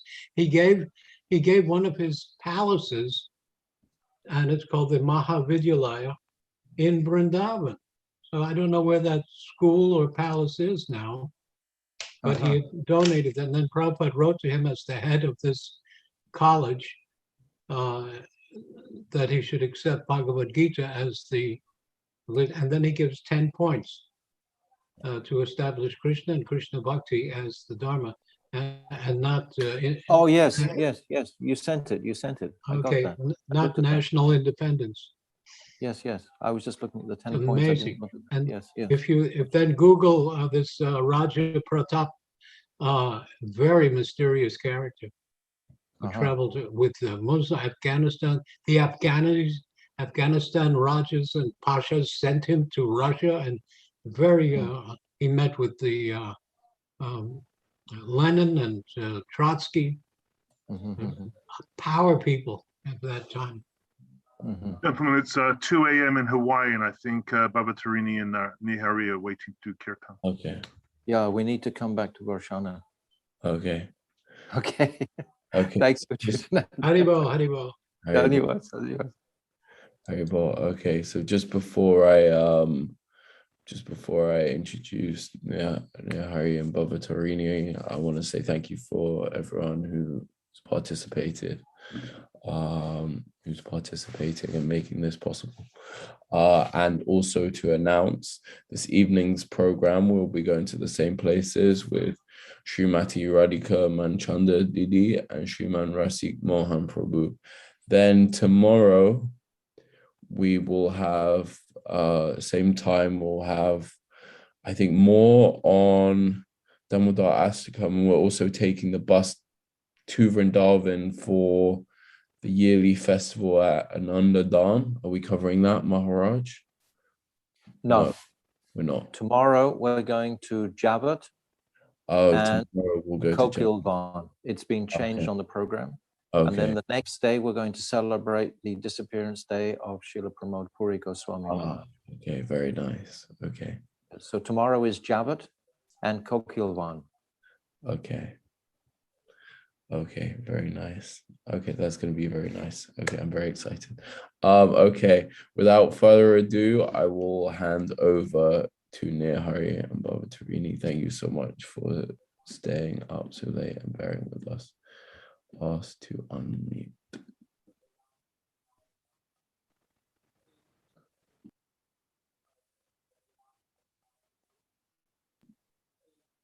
Haribol. Haribol. Okay, let me visualize. Dandavas Prabhu, Dandava Maharaj, Dandavas Prabhu, Jashananda Prabhu, everyone. Hare Krishna. This evening we have a song actually we found today. We had it in our one of the furnitures here in the furniture in the office, but it's also Gurudev's room, and it's a song that Gurudev asked Bhattarini to. It was just a little before as he was translating Gita Govinda, he asked Bhattarini, "Can you write this?" And this was at the North Shore. So here we go. So we didn't rehearse that much, but it's like. This is the first draft that I wrote, and I showed it to him and he gave it back. So he was writing and he called me over. He said, "I want you to write something like this." And he pointed to Seva Kunj, Krishna's Venus flute at Radharani's feet. And he says, so Krishna is placing his flute in the puts at Radharani's feet. He's saying, please forgive me. I will never wrong you again. Please forgive me. I will never do that again. And then he had someone sitting at the tables in the kitchen area print out some of the English translations of those verses, gave them to me, and I wrote this little short draft, showed it to him, and later on we finished the song and performed it at Badger with Manjari, the artist, with Shamarani at Govardhan and Kitaniya. And another time we sang it in the month of Purushottam in Jagannath Puri. So we just found it today, so hopefully we'll do okay. Hare Krishna.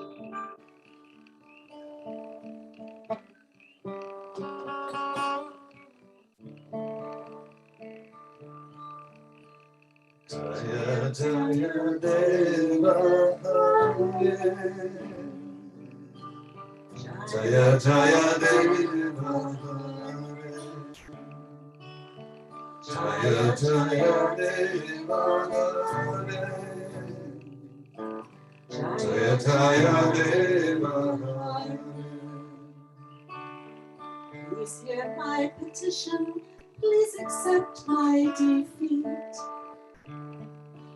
With my head bowed humbly at your rose-colored feet, shine your sweet smile on me.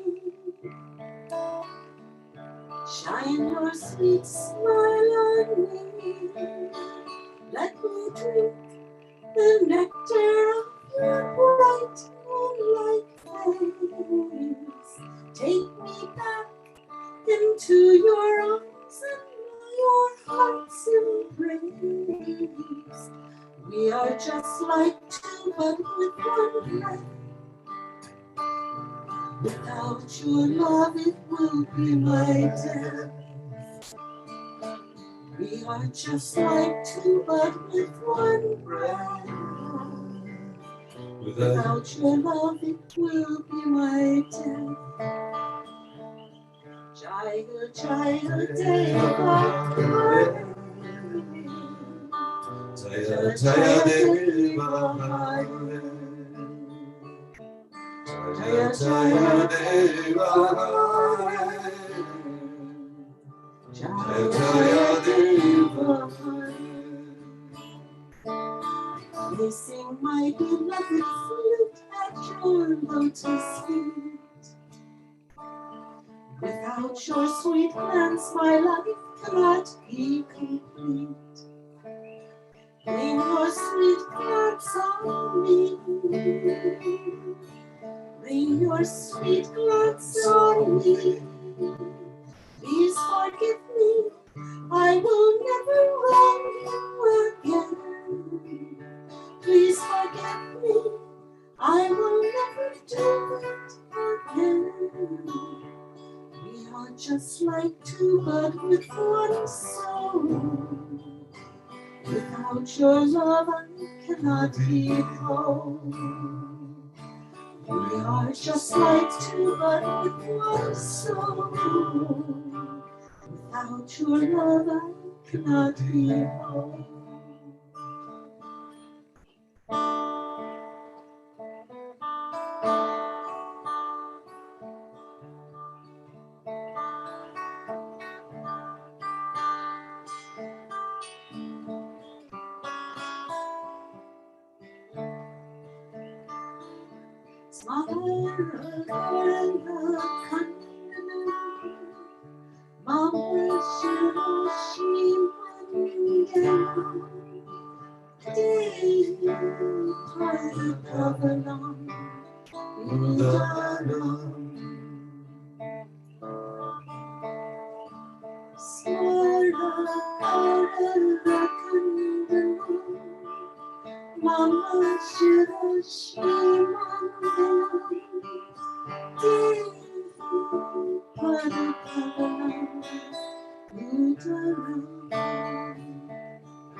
The poison of this amorous love you give to me, the terrifying pain of that love is deadly. Please extinguish the pain. Please extinguish the pain. Counteract this burning fire before I am dead by placing your flower blossom feet on my head. Use your feet to decorate my head. Use your feet to decorate my head. Use your feet to decorate my head. Use your feet to decorate my head.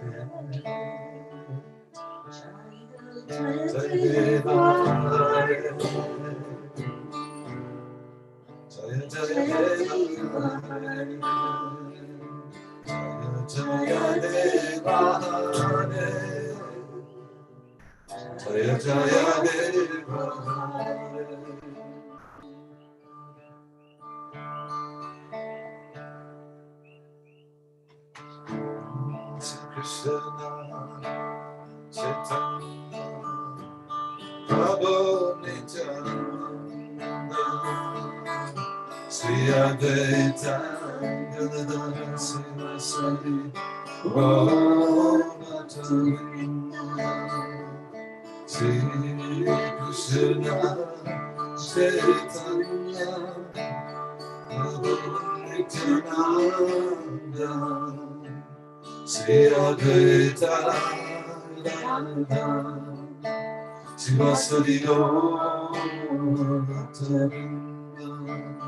Hare Krishna, Hare Krishna, Krishna Krishna, Hare Hare, Hare Rama, Hare Rama, Rama Rama, Hare Hare, Hare Krishna, Hare Krishna, Krishna Krishna, Hare Hare, Hare Rama, Hare Rama, Rama Rama, Hare Hare.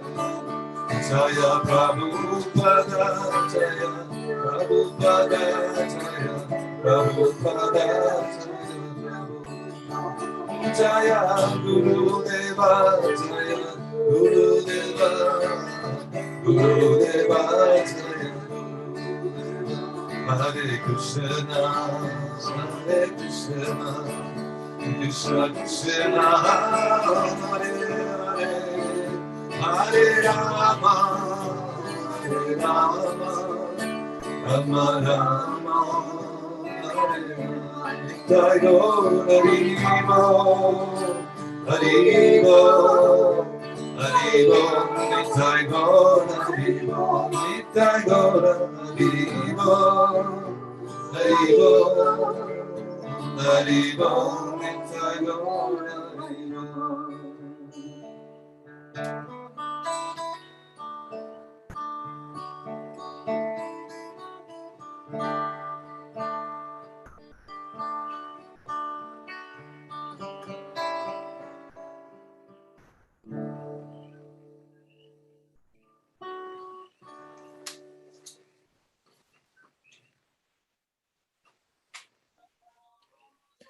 Brilliant. Sadhu, sadhu, sadhu. Sadhu, sadhu. Inspiration. Wow. Inspiration. So amazing. So amazing. That was the most beautiful song I've ever heard you sing. Really. That was the best of the best. This is Gurudev's song. You should post the words for us. Sure, yes, actually, Tarun probably can help us in this. Yes. How to post it. We have to take a picture of it. Yeah. We can post it. I can help you. Yeah, you could take a picture. Maybe on Facebook. Do you have Facebook? Yes. So I'll upload it that way. Oh, very nice. I'm gonna find you on Facebook. This is a part of the material that we wanted to call it from the North Shore when Gurudev used to come to Hawaii. And we spent about 2 months with him. At a time. At a time, actually, he would come in December and spend all December through his appearance days. And then by February, actually it was more than a month and a half, 2 months.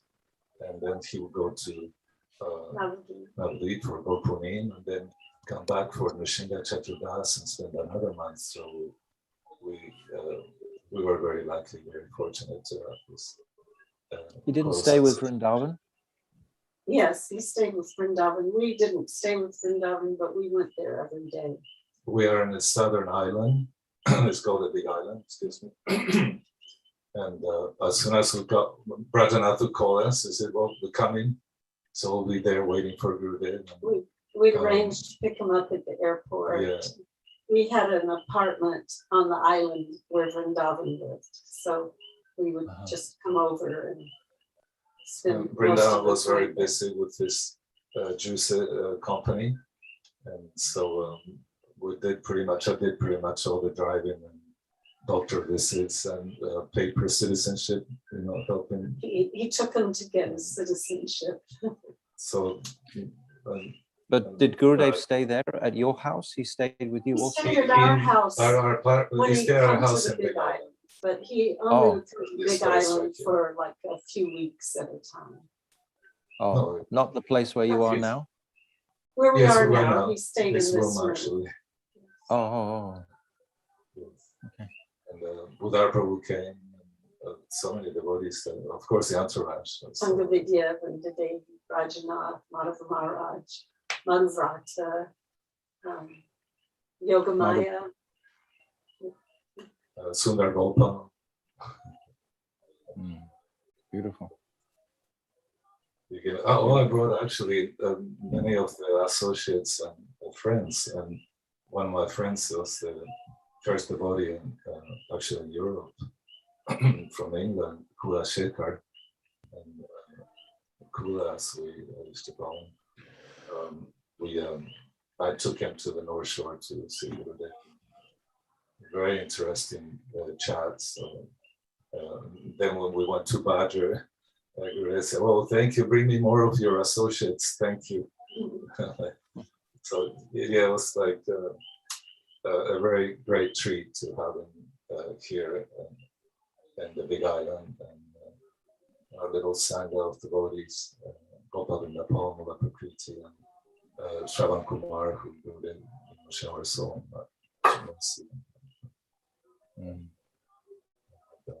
Beautiful, Prabhu. Beautiful. So fortunate. Yes, you have to write those historic meetings down for posterity. Yes, there's some stories. I thought I just found material too, like photos, something like that. Not that He many, said but we had today, some photos. did you record when he was telling you Oh, I forgot to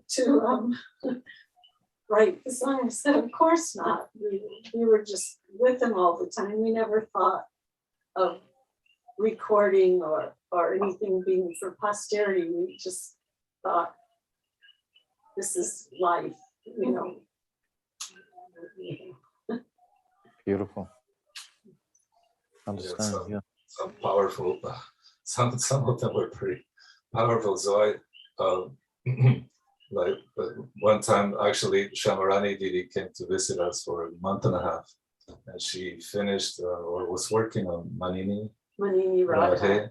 So she stayed here on the Big Island, and then we would go and take photos that we'd taken of the artwork she was working on and show to Gurudev, and then we'd go back and forth. But she didn't come to see him, she stayed here. And at that time, a godbrother of ours actually wrote a book on Prabhupada Gopa, and so Shamarani went to, we had, you know, a chat and talk. Actually, she brought some of the points, so really always like, what's going on? What's Shamarani saying now? What did she say now? Because she was defeating him. And he took me one time. It was just the two of us, but Gurudev and I, and he took me that day to the garden after a massage, and we were talking like that, and he said, "Of course, you know, look at this." And we're like, he was like, we went to. He took me somewhere else. It was the North Shore, but it, you know, it felt very much somewhere else. And he said, "Yeah. Look at the prayers that he wrote, you know, that they were Vishnu Pyramid. How can they say, you know?" And so he even said, he mentioned actually Prabhupada's Manjari form. And then as I was leaving to do something else, I would that meeting broke. It was kind of, it got erased. It was very He can't remember what he said when he told him Srila Prabhupada's Manjari. Yeah. So Yogamaya covered you. Yes. So I haven't said anything like this before. I wanted to keep it, probably more intimate. But in this sangha is safe. This is and you're my dearest friend. So I think this is being recorded. It's so beautiful. Yes, there's many stories. Beautiful, Prabhu. Beautiful. Thank you so much for your katha and Maharaj. And you had the guitar. You had the guitar tonight. Yes. She, the 11th she had an operation battery, which is a real trooper. The 10th actually, and it was 5-hour operation at her nail. It took a while, and so she's pretty much in pain. When I go to the Zoom program, I'm not in pain. I forget. Yeah, she gets so peace. That's nice. Going on pilgrimage to all the holy places. And so you bring us back Gurudev, that feeling that we have, and now we go in there, and I could remember, and I remember you, and the bodies on the place, and the sadhus, and the pandas that we met, and with you too. I mean, some amazing places. They were like, I don't know if you remember at Udav Kiari, the panda that was there. I think he passed away. He told me. Was it Vrindavan something? No, the panda in Nandagaon, Govinda.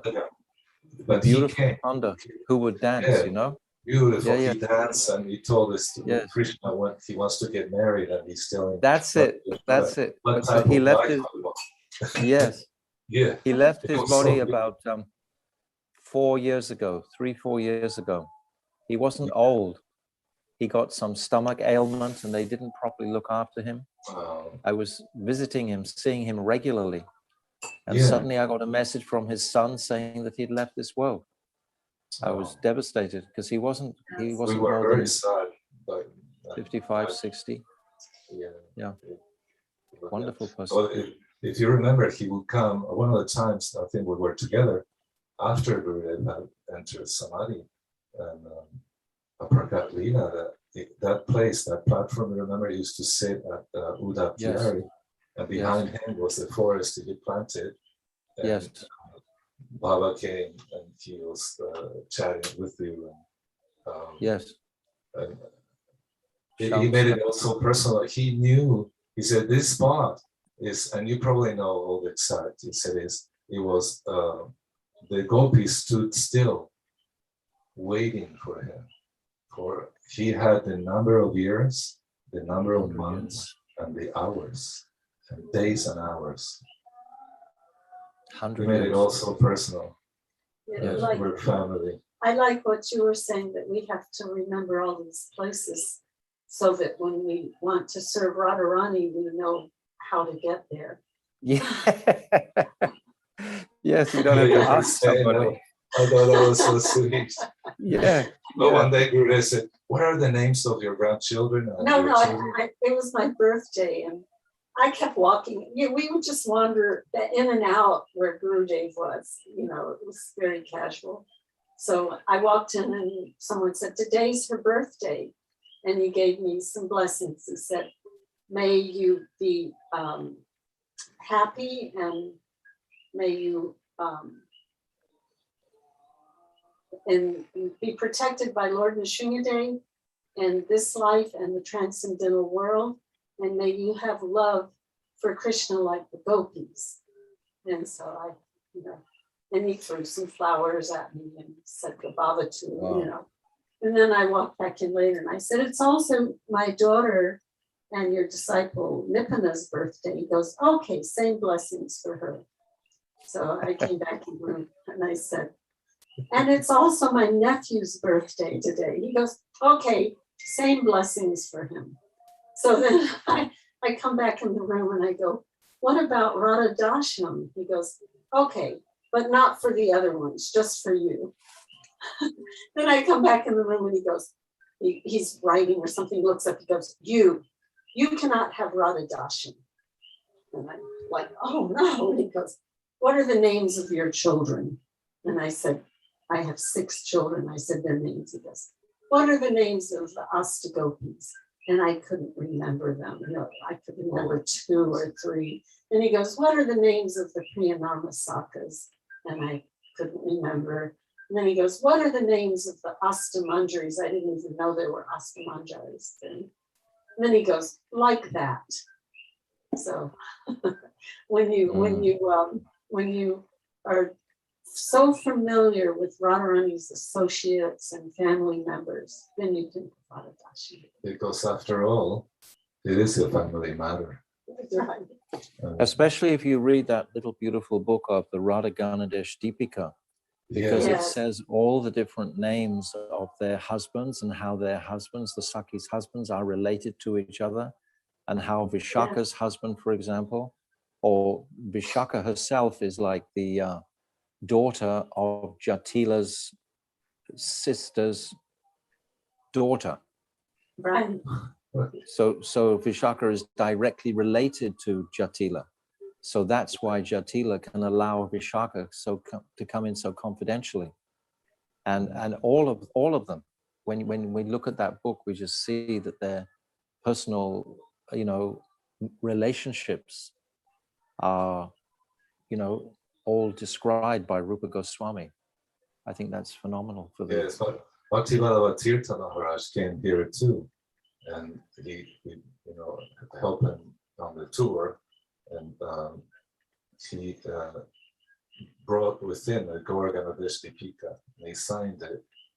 It was beautiful book by it's somewhere in the house. I opened it and, I couldn't find it the last few days. It's been, but yes, it's and how everything ties. So in the movies and other people say, sorry, it's business, not nothing personal. But for us, it's all personal, because like one time devotees were asking Prabhupada in 75, right after the lecture, Prabhupada, how is it if we attain perfection, are we going to Vrindavan? Paused a minute and he said, no, you go to a universe where there is a planet Earth, where there is Vrindavan, where there is Vrindavan, and you will take birth in the family of Gopas and Gopis. Then Krishna will take you at the end when he winds up his pastime, will take you with him. Srila Prabhupada actually said that we all want to join the dancing party of Krishna. That was one of his first instructions. So that's what the feeling that Gurudev brought, and that's you and Nemi Maharaj and the devotees that have taught and have been with Gurudev in this parikrama. It's been fantastic. 27 days where Gurudev's spirit was so present and memories flooded, all thanks to you. So yeah, it's all so many years. Yes. So fortunate. I have a question.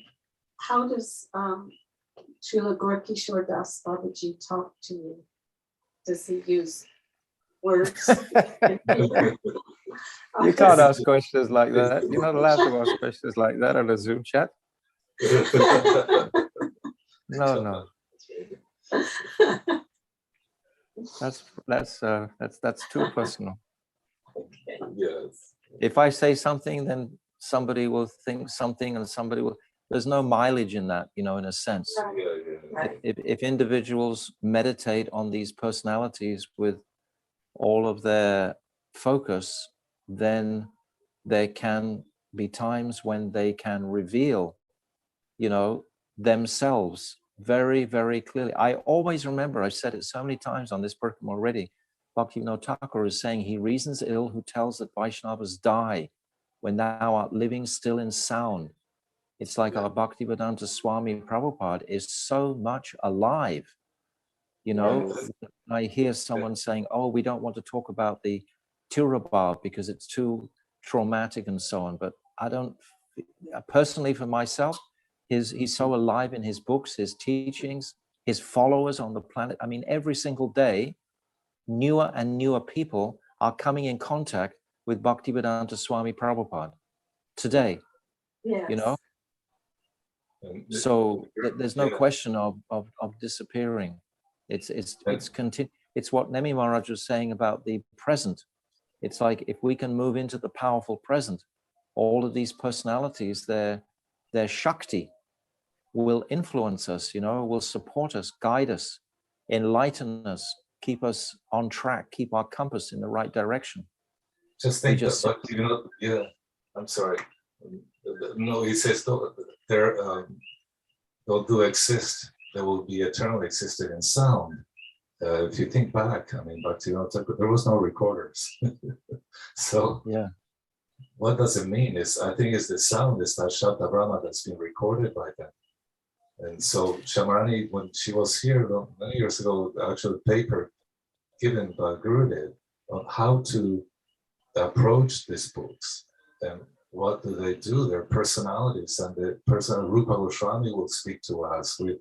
And I remember, then I remember Purushottam in Puri, where Gurudev would say, come with me to the Godavari. And then the lecture will begin. He will always take us to the place, to the spot, via sound vibration, which was recorded already. That's what I felt you've been doing on this. No, I'm doing nothing. Been taking us to the different spots. Trying to, through our memories. It seems successful. right now I should be like all into my body and how much pain I'm in, but instead I'm in Vrindavan. I just went to Varsana. I'm still in Varsana. You are. That's what I'm saying. Varsana. I'm in Varsana with you. I'm drinking the lassi with the malai on the top. I know you were talking. Oh, I'm there. So sprinkle some mercy. You are actually sprinkling mercy on us. Thank you. Srila Gurudev is doing anything successful is Srila Gurudev. I'm just a total sense gratifier. I have nothing, not any. You're really bad at it if you're a sense gratifier. You're not doing a very good job. No, you don't know.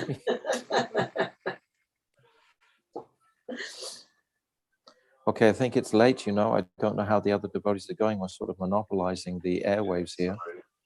Should we let Taran direct us? I will end the stream Vanchakalpa Tarubhyas Chakri Prasindu Vayavita Matita Bhavane Dio Vaishnavebhyo Namo Namah.